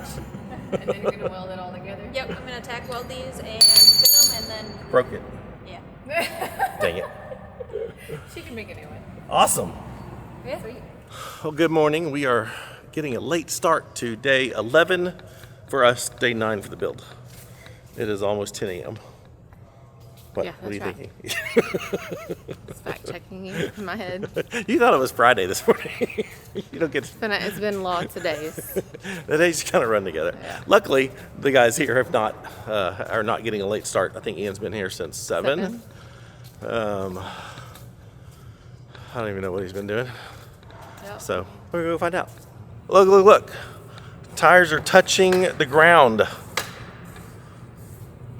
It's not on the full weight. It's still up on the hoist, but because it doesn't have a 8-inch lift right now. Looks good though. But it's got tires. Look. Well, the number one goal for this morning is to get rid of that pesky check engine light. And they brought in the big guns. This is Tony. He's the, what are you, the head engineer? Product development. Product development. He has since been with AMW from the beginning, and really one of the reasons that we even have all this cool stuff. Jared said he is the brains behind making all of this stuff work. Are you the one that figured out which parts go with all the things and like streamlined it? For the most part, yeah. Okay, so that's, dude, I don't know what's in your brain, but that's crazy. 'Cause A lot. to know what works with what vehicles and to have that all dialed, Yeah, just trying different things and figuring out that's a lot of time. what works. And How long did it take you to do all that? I think we were on the JL project for probably a good year before we had it all going. Wow. It's awesome. And so you just spent time with different wiring harnesses from this. The wiring harness from this truck will mate to this connector, and that'll mate to the engine, and that'll talk to this one, and figuring out how all lots of time on wiring for sure. I don't know if I spelled this out in one of the earlier videos, but yeah, everything in their conversions is Mopar. It's all factory Mopar stuff. They didn't build some, custom piece together wiring harness to fit this to that or anything. This is all Mopar stuff. So if you need a part, it's Mopar. You can take it to any Jeep dealership, and all the parts in there are Mopar. So they can service the whole thing because it's all factory stuff, which is one of the things that sets AMW apart from anyone else. It is communication from this pesky little sensor right here that we're having issues with. And then, like I said, my Jeep came in with this issue. I mean, these wiring harnesses, they've been through a lot. And they're taking it upon themselves to fix the issues that this Jeep came here with. That they're not fixing an issue that's related to anything they've done. So definitely going above and beyond. And I appreciate that a lot. Peyton is here to test fit the new engine mount for the skid.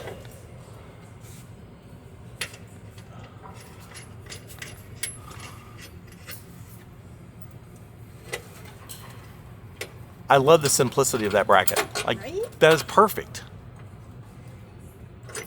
This is the fun part. Look at it. Look, look, look. That's awesome.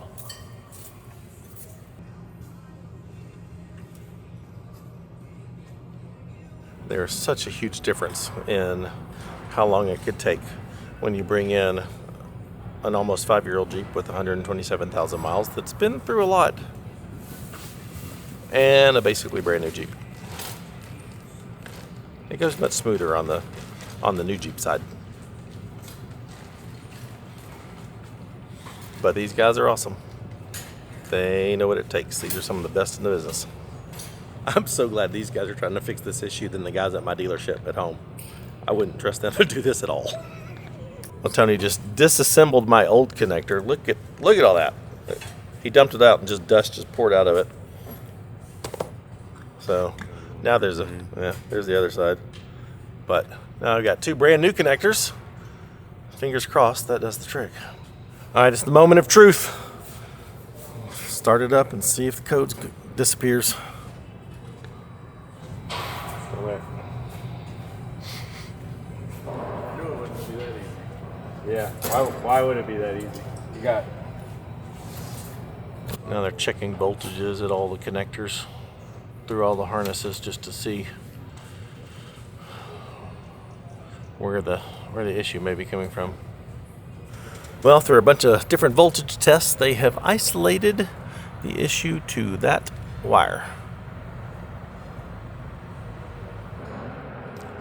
That did it? Dude, you rock!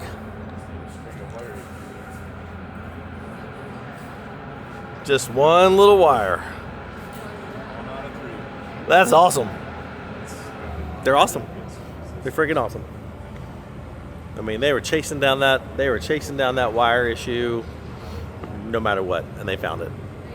Now they're just gonna fix that wire. There's my new brackets for the skid plate. New custom patent brackets. Just increased my resale value by about 10 grand. Because this woman is absolutely awesome. Just brilliant. Thank you. You're welcome. Came back from lunch and engine skid mounts are all in. That's gonna be awesome. Well, the final piece of wiring has been done. And look at this. This is so much better than what I had. There's a lot going on. There's a lot going on. There's a lot of lights on this thing. But the final piece of the puzzle has arrived. This right here. This is what we've been waiting for. And then after that's in, are we going for a drive? Yeah, a little one. Little drive? A little drive. Can we do a donut in the parking lot? Not yet.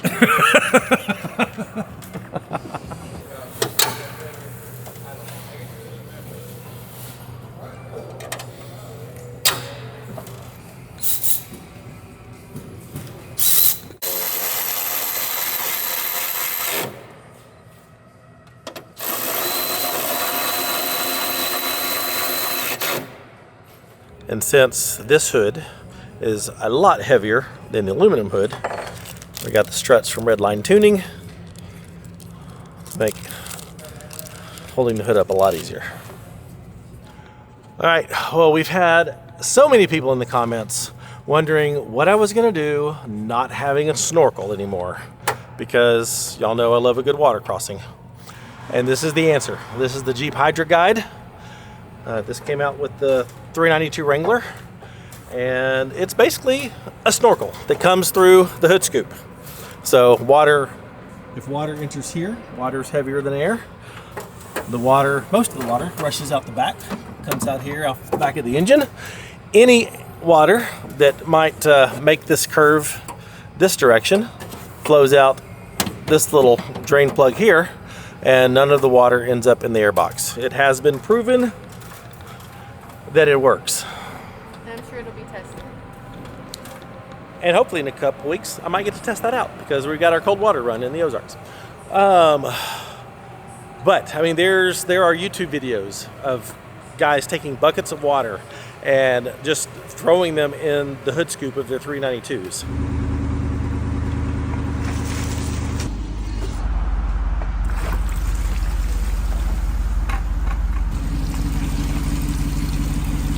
No water at all getting in the airbox. So I think this is going to be an awesome solution, and I am pumped to have the Hydra Guide instead of a snorkel because it's freaking sweet. And then with the Raceline hood struts, I don't have to use the prop rod anymore. It just goes up and down on its own. It's so handy.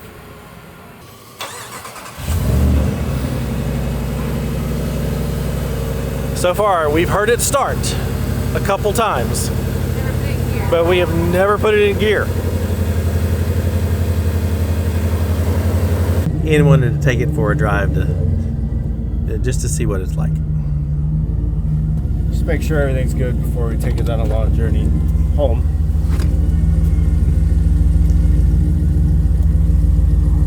Feels weird riding shotgun.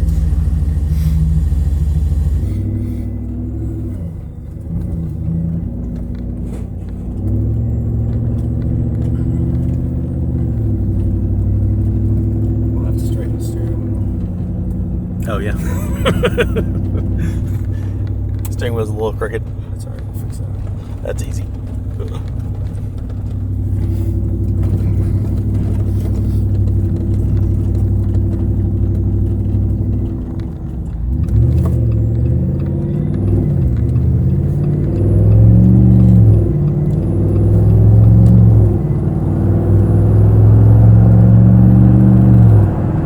So what differences will the tuning make to it?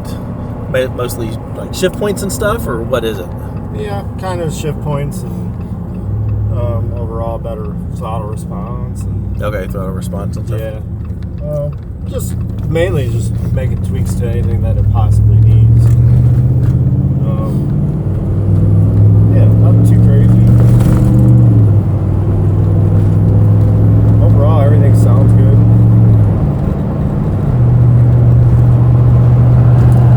Everything feels like it's shifting good. It does feel. It feels real smooth.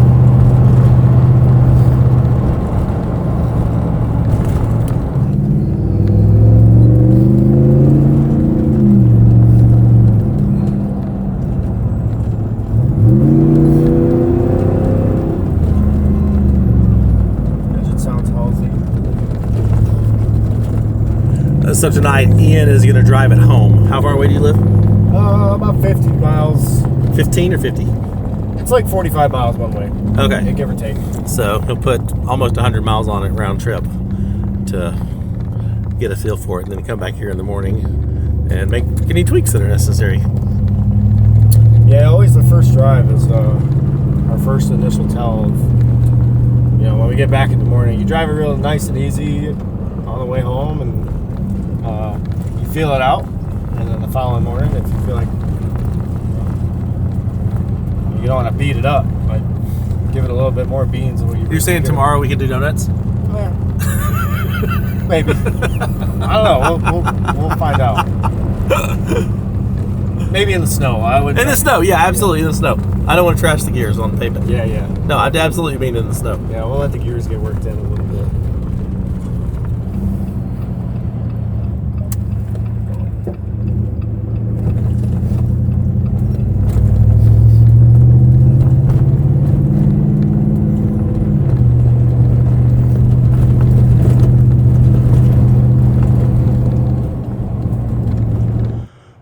All right, that was the first drive. Felt real smooth. Now I can't wait to drive it. Oh yeah. And then it'll be fine. Yeah. Let's do that on his watch. Yes. Oh, somebody short was driving this last time.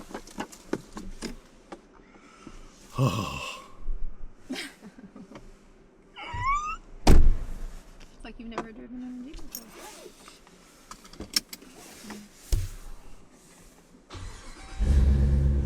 Don't you just let it sit for a minute, or can you just? I mean, we just drove it, so.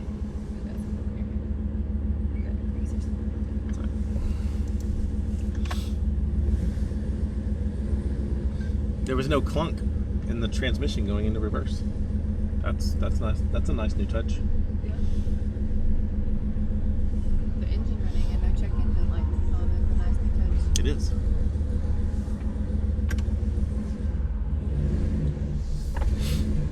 Lurches. Transmissions, learning stuff. Yeah.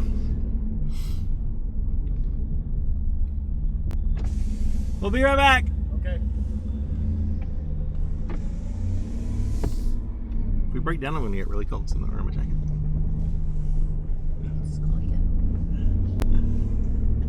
Oh, it's smooth.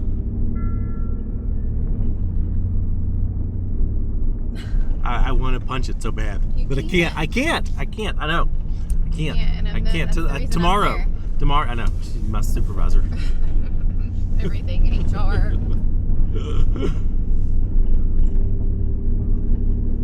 Easy. I am easy. I've been very easy. Let's go. Let's go this way.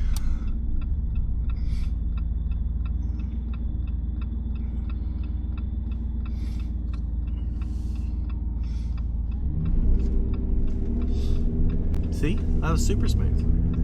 See?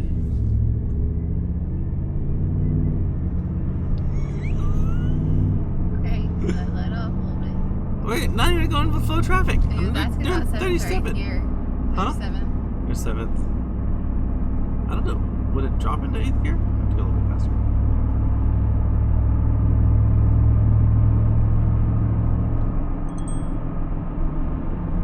There it went. Yeah, it kind of went a room. Yeah. It doesn't seem that loud in here. It doesn't at all. Of course, I'm not getting on it either. Well, you're not going to be getting on it when you're wheeling, and though I'm talking about for filming. Yeah. Whoa, that was like vroom. Did you feel that? Like it just barely. Yeah, be careful with that.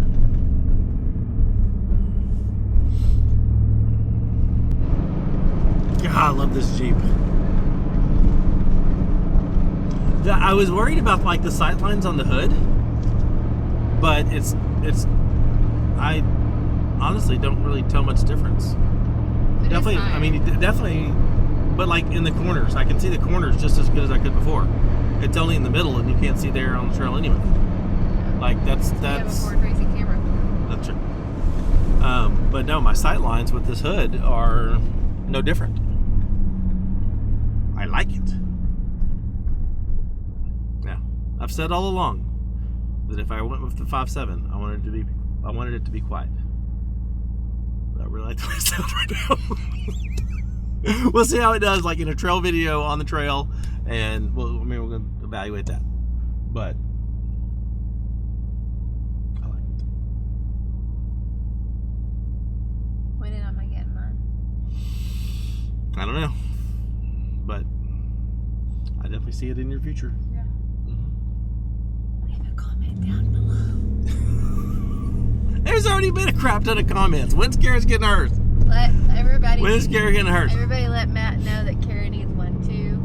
Kara needs one, and the number's 707.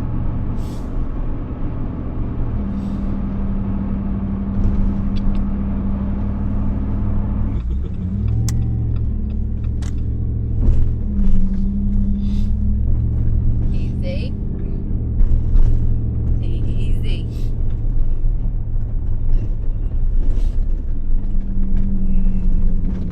I want to go do a donut in that parking lot so bad right now.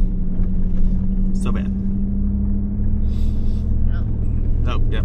There he is. I told you. There he was. He was standing outside. I told you. He's probably like around the block, eh? He's like Mom, waiting for the kids with curfew.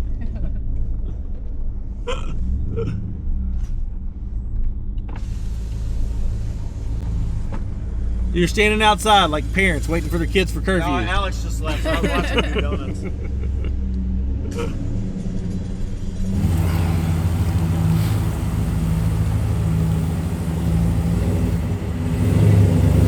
Have fun. Bye. Are you okay? I'm a little emotional. Watching him walk away with it, or the Oh, fact well, that it started? The fact that I got to drive it. Oh. Just standing here, yeah, get a little emotional. Oh.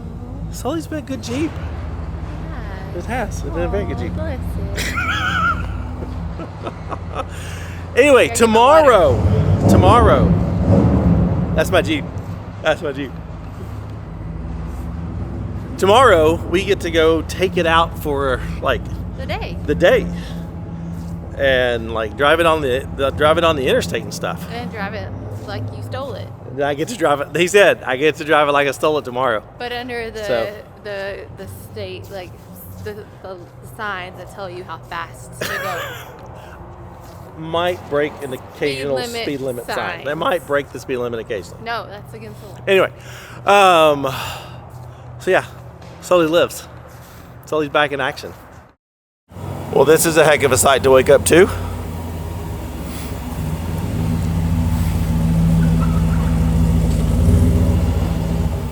It's all yours. Well, how is he? It's great. Just gave it a once over this morning, checked all the fluids, made sure everything's good. Adjusted the caster. Tweak the caster. Yeah. Good. Since it's a radius arm, we can only go as low as the upper arms will let me go. So you're sitting at about 4.5, 4.8. Okay. So, but it's much better than it was this morning. Okay. Sweet. Steering wheel straight. It's ready to rock. How was the drive in? Snowy. Yeah, very snowy. But it was... Did you get on it? Yeah, no. Not too bad? No. Okay. Last night it was a little better getting on it. Okay. You know, the roads were a little drier, and you'll be very, very impressed. Not as sketchy as. So are you turning this over to us for like the weekend? Yeah. And everything? Mm-hmm. Okay. It's all on you guys. All right. Silly's ours. We have some finishing touches that we still want to do before we leave, but we're going to keep this all weekend. We're going to stay here in the area. Tomorrow we may go to an event called Rocks and Valleys and actually take it off-road. But then do a diff fluid change on Monday, and then we may actually head out Tuesday. late Monday morning or early afternoon. We'll start the journey home. So, I don't know. We'll see.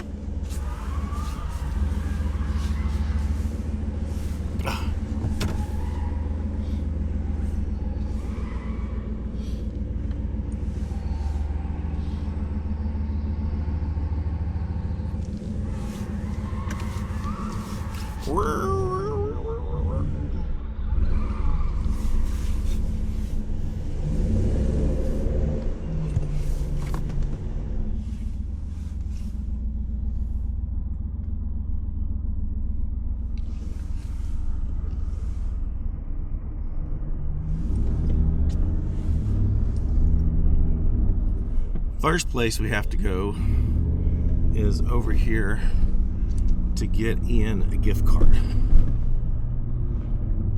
He had mentioned that he wanted to come to Harbor Freight to get a tool on lunch, and I don't know what that tool is, but he has done such an amazing job with this thing. He has been patient with this thing. He did all the wiring on this thing, which was above and beyond. So we're going to, he's such a great guy. But we are going to, and so knowledgeable. But we're going to go over here to Harbor Freight and get him a gift card and take it back to him, since we won't be here for lunch. That way, hopefully he can use the gift card at lunch. And then we're taking him and his whole family out for dinner tonight.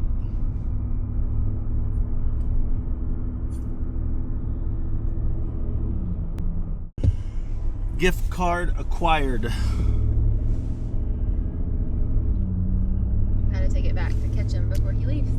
I cannot tell you how good it feels to have my butt back in this seat.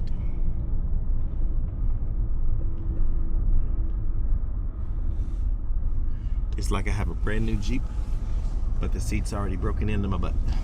So pretty much every day going forward is going to be on that other episode of how much Matt loves this Jeep. And today's reason why I love this Jeep, day 107. Probably not wrong. Gave Ian his card, and now we have errands to run. We need to go to the pet store. We need to go to Walmart. Where else are we going? We're gonna go around and collect some stamps. Do the passport stamp thing, because there's a few in the area. Drive away. Yeah. We're gonna get on the interstate and see how this thing feels at speed. If we find some not so snowy roads, we will check acceleration, but it's ours for the day and we're gonna bring you along for the ride. This may be the most boring video ever, except for the sounds of the Jeep and the smile on my face. All right, we're gonna take an hour trip Stop sign. You'll turn left. At the stop sign, to get a turn left on national the park South Center stamp. Road. And I'm going to zero out the miles per gallon. You need to zero out your trip so we know how many miles. I've already zeroed out my A trip. And see how the roads are. Because right now, they're not fantastic. In But a quarter mile, use the right lane to take the I-69 East ramp to Port Huron. okay. But even on these slick roads, I'm super impressed with the throttle response. Like, it's not immediately jerking off and spinning the tires. It's very smooth. And this is my first time to really notice the steering. So this conversion moves the steering, removes the electronic steering pump that they come with, and has a belt-driven, engine-mounted steering pump, which gives you a lot more steering feel and power, and it feels really good. Just, you know, maneuvering through parking lots and stuff. Be really curious to see how it performs off-road tomorrow. Looks like they've been clearing this section of interstate, which is good. Continue on I-69 East for 29 miles.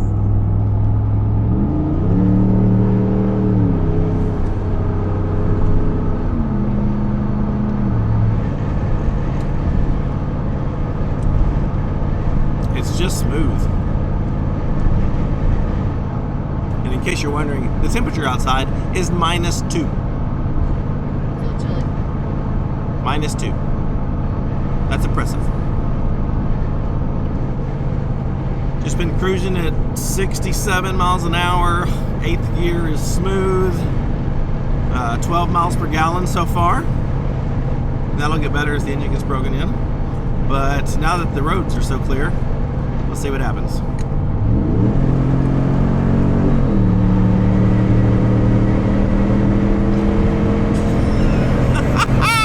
Okay, there's 90.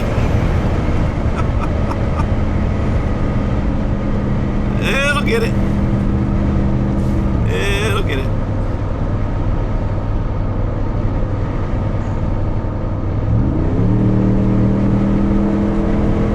Oh my God. It will give me a ticket. There's 90 again. Oh, that's not gonna get old. When you're cruising down the highway, the exhaust, I mean, it's obviously noticeable, but it's not like loud droning in your ears. It's very nice. One of the things that I'm noticing the most compared to the way it was when I got here, or has been the last couple years, it's just holding 8th gear, cruising down the interstate, no problem. Even with 513 gears and with my 3.6, moderate hills, it would downshift to 7th, 6th. It was annoying. But with 488s and this 5.7, even on moderate inclines, it just holds 8th and just keeps on going. I think impressive is going to be a word I use a lot today. I'm sure the snow has a lot to do with it. But this is an adorable little town. It's kind of like Brighton. It is. It's just quaint, and I don't know, everything looks like a little Hallmark town. It very much looks like a Hallmark movie. Except for I've never seen a Dollar General in a Hallmark movie. It's the budget version. It's true.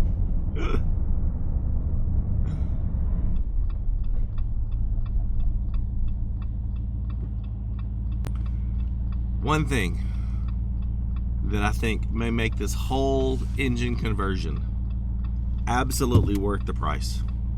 Did we get a second one? Yes. There'd be two things. There's the start-stop feature is gone. I don't even have to push the button to turn it off. There is no start-stop feature anymore. I am completely stopped at a light, and it's just purring. It's gone. That annoying. It's not there anymore. And number two, for me, if you've got an older Jeep, there's no lights on the dash. I can't remember the last time I didn't see a check engine light on, or some light on. It's like a new Jeep.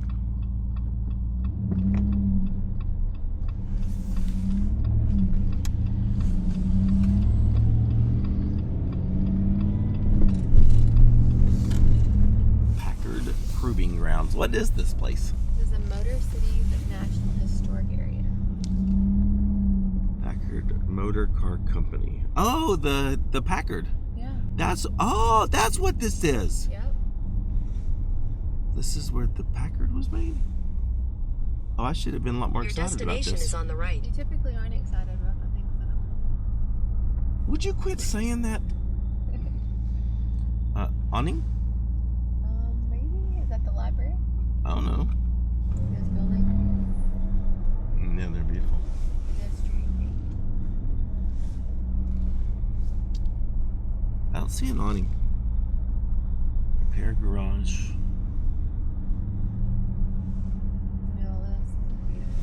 Wow, this is cool.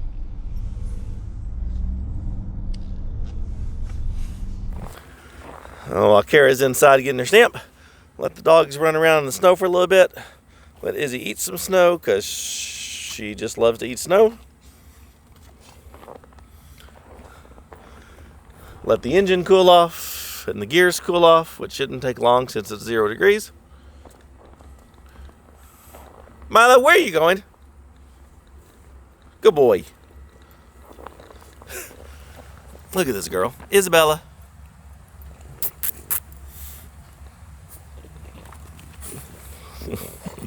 Good girl.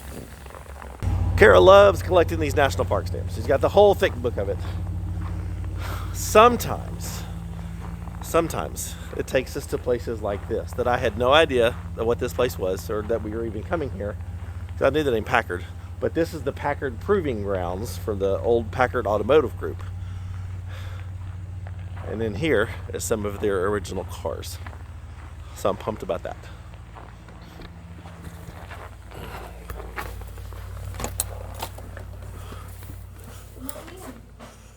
Oh, Setting up wow. a new HVAC, so it's not exactly. It's not set up. Oh for my tours. gosh. Most of our cars aren't even here. Look at these. That's for your golf clubs. For your golf club? Yeah, Really? that little door. Oh my gosh, these are beautiful. Oh yeah, we have some very expensive vehicles. I'm just working. Wow. I'm just working with someone who's going to donate. They don't make white walls like they used to. God, these are amazing. Cool history. This is a 38. This house, everything in it. They for sure would have been dead if they had stayed. But they That's must gorgeous. They shipped this back with them to Europe, and it stayed in the family until the late 1960s.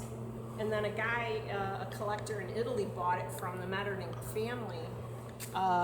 As it heats up, these will automatically open. The vents will automatically open and close. That's cool. Yeah, this is a gorgeous, gorgeous. I wish the cover was off this boat. There's also a film on YouTube that I made about Garwood in this boat. This is the Miss 10. It won the Harmsworth race, the 31 and 32. Oh, wow. It has 4 huge Packard engines in it. I can believe that. That's so beautiful. This is my favorite. Some people, she has nicknames, the donut pusher. The donut, because it looks like she's holding a donut. she's the But officially, she's the goddess of speed. She's the goddess of speed, yeah. Wow. Yeah. The other ones here, one is called Overland. Well, see the Packard crest, which This one's from the 50s. Look at this.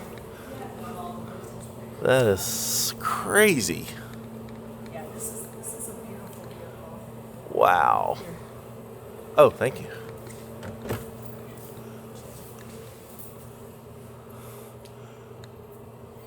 It's almost like a couch. It very much is. I mean, look how much legroom is in the back. Yeah. The old luggage stuff, You wouldn't wanna picnic go basket over to stuff. Right.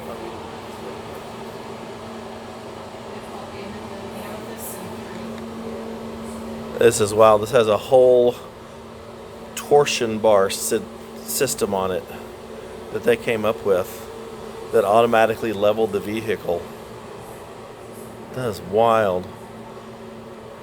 Apparently DeLorean was an engineer for Packard, and he created this push button transmission shifter there. That's so cool. We need a lot more park stamps like this one. Yeah. This Well, was- there's this a lot was more fun. in this area. This She was gave fun. me a whole list of places. And they all have stamps. Oh, they do? Yep. Okay.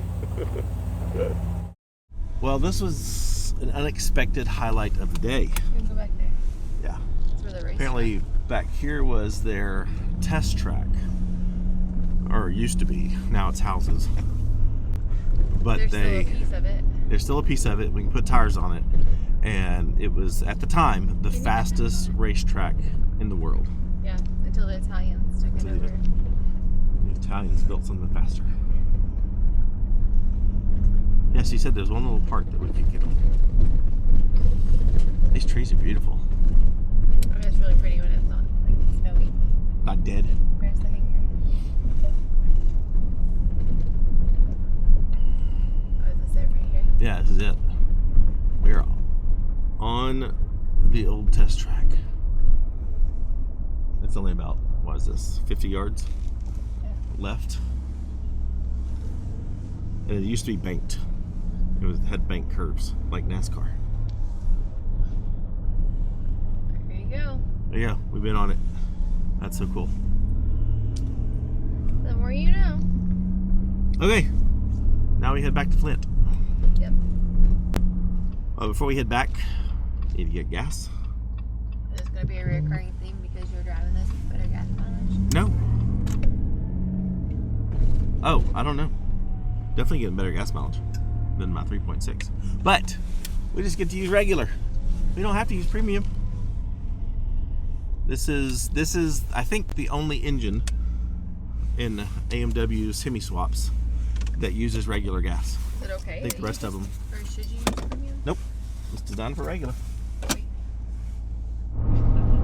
What? Someone said you should rename Sully Lazarus. Okay, that's kind of fitting. Because Sully was dead. Yeah. But he's alive. He's dead. He's alive. Yeah. I'm dead. I'm alive.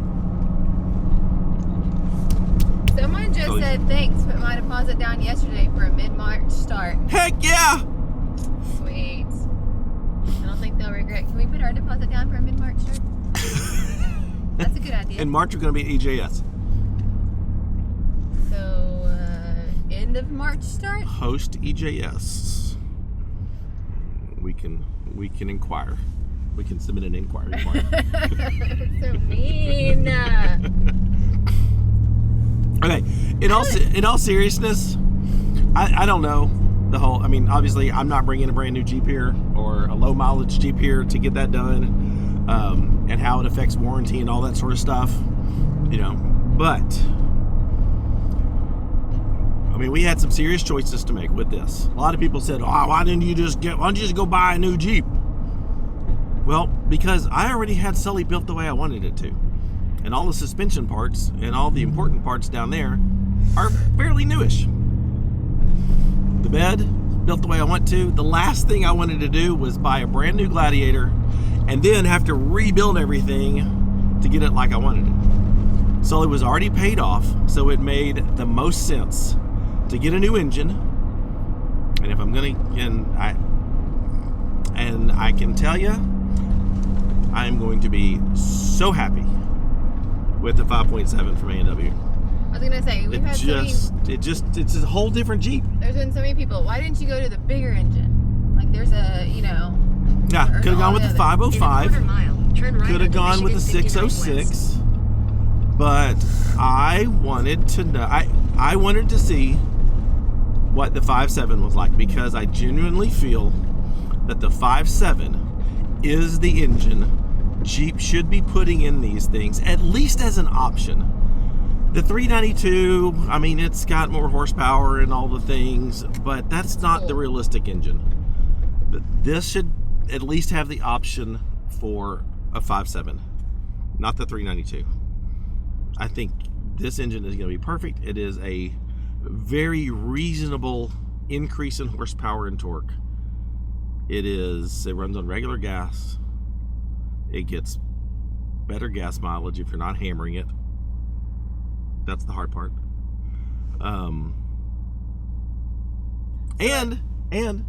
because I heard them on the phone, there is financing available for them. So instead of going out and financing a brand new Jeep, you can finance a new engine and have a much better Jeep than you started with. Turn right into the parking lot. I think we're here. Thank you. We just did. All right, we made it back. How many miles did we do today? 115 miles today.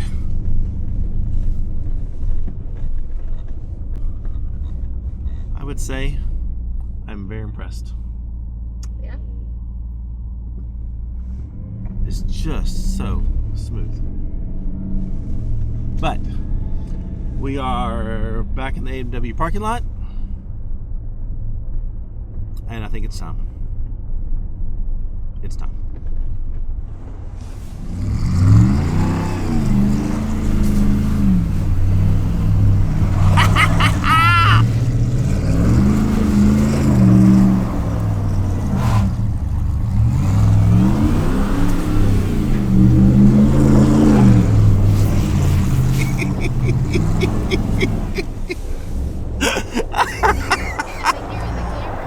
Yeah, I am. Go the other way.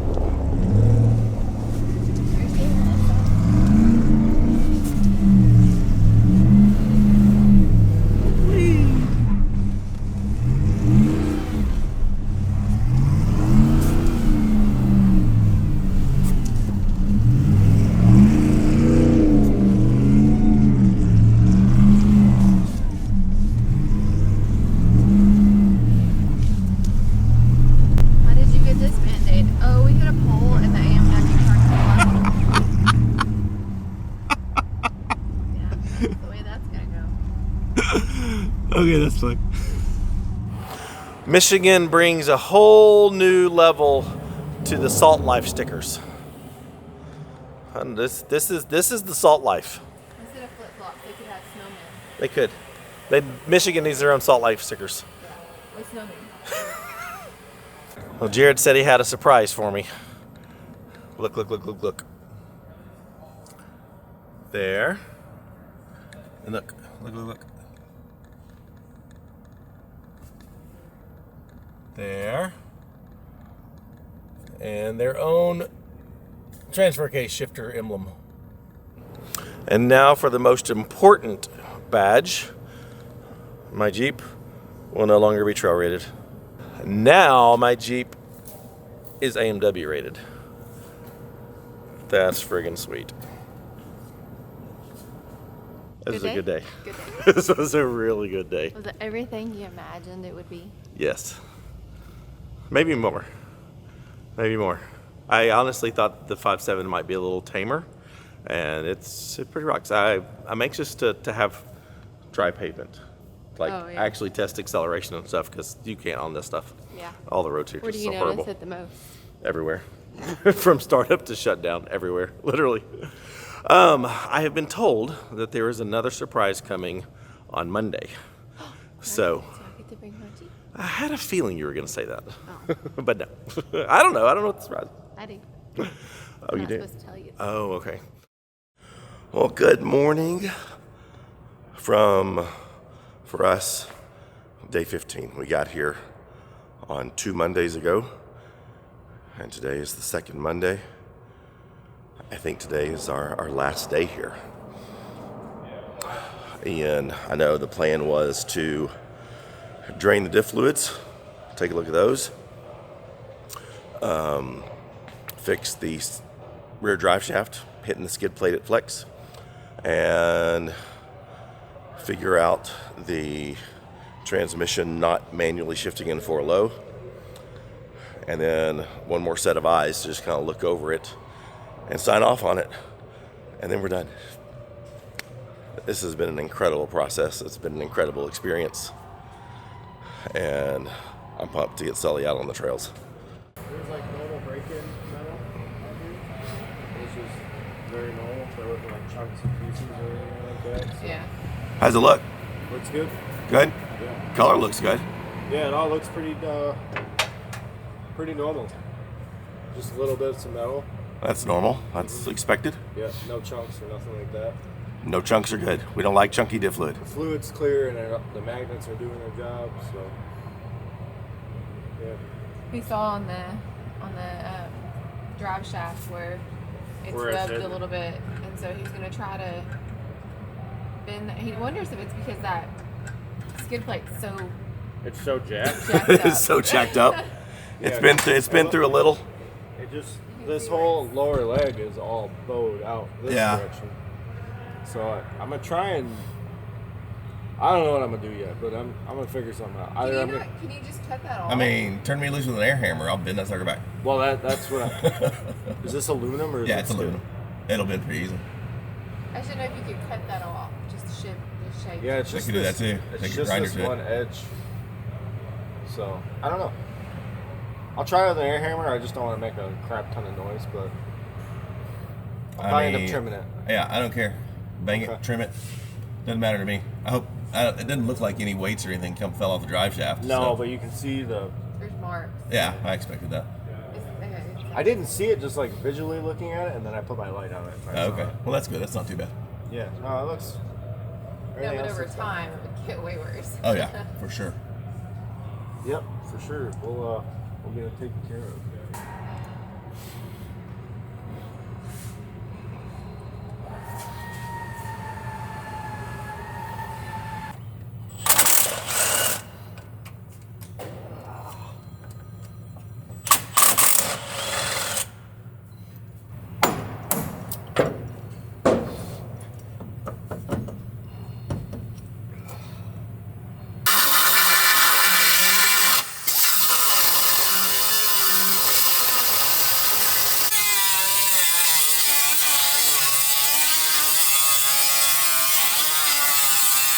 A lot of work.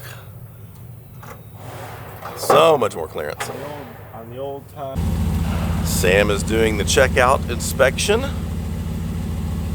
See if Ian, royally missed anything or not. We know he didn't. So the checkout process is the exact same as the check-in process. Making sure everything on the Jeep works before it rolls out of here. I mean, we know those are gone. Thank goodness.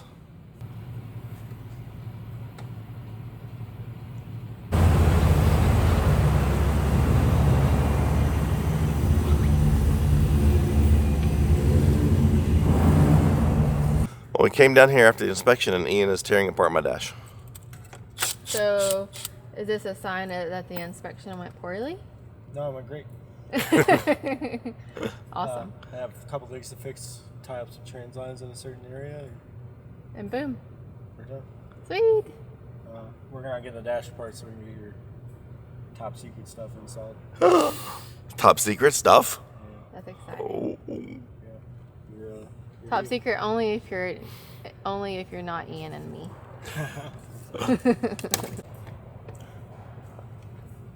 Okay. I'm starting to understand what's happening here, and my excitement level is way high. Yeah. Eek! Let's go. I hope you don't mind that I chose the Mojave. Oh, okay. Let's go get this over to Matt.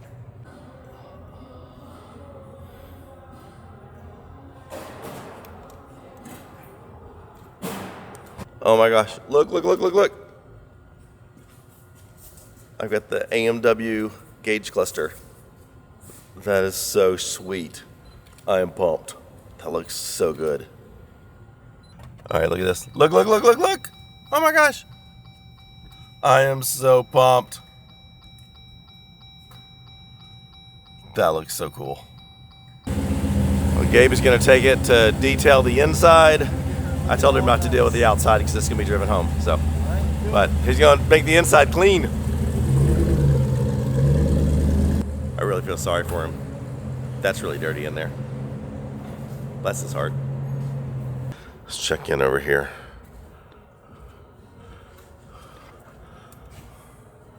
Wow. This looks like a new Jeep all around. Dang, bro.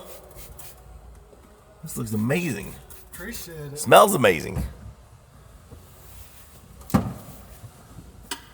Well, Gabe just finished with the detail, and dang, Sully looks good. He hadn't been this clean in a long time. Holy crap. I told him not to do the outside because it was just going to get trashed with his snow, but he did it anyway because he said he couldn't help himself. Well, with the detail, there's one final thing that we need, and that is everyone who has touched this Jeep to sign it for us. So Ian, if you would do us the first honors. Happy to. Don't get it dirty. You just cleaned it. Oh, sorry, buddy. Let me get comfortable up in here.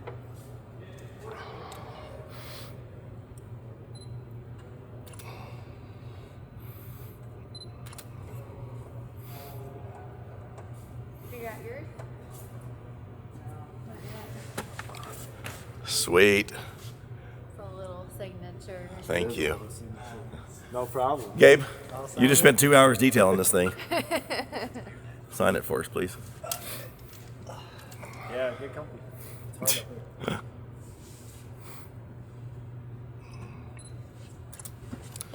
Sweet. Alrighty. All right, we got to get Tony's the MVP of our fuel pressure sensor wiring issue.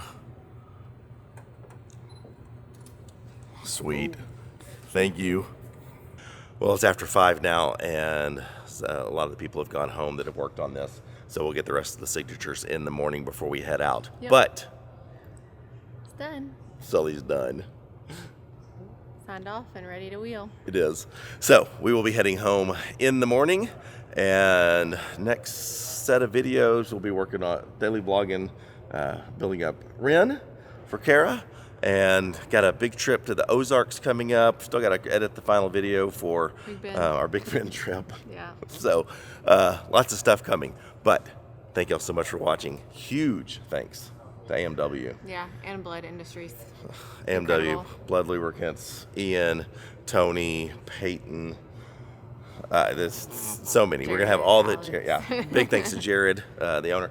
But anyway, Sully 2.0. Next time you see Sully, it'll be on the trails in Arkansas. Let's go. Bye. Thanks for watching.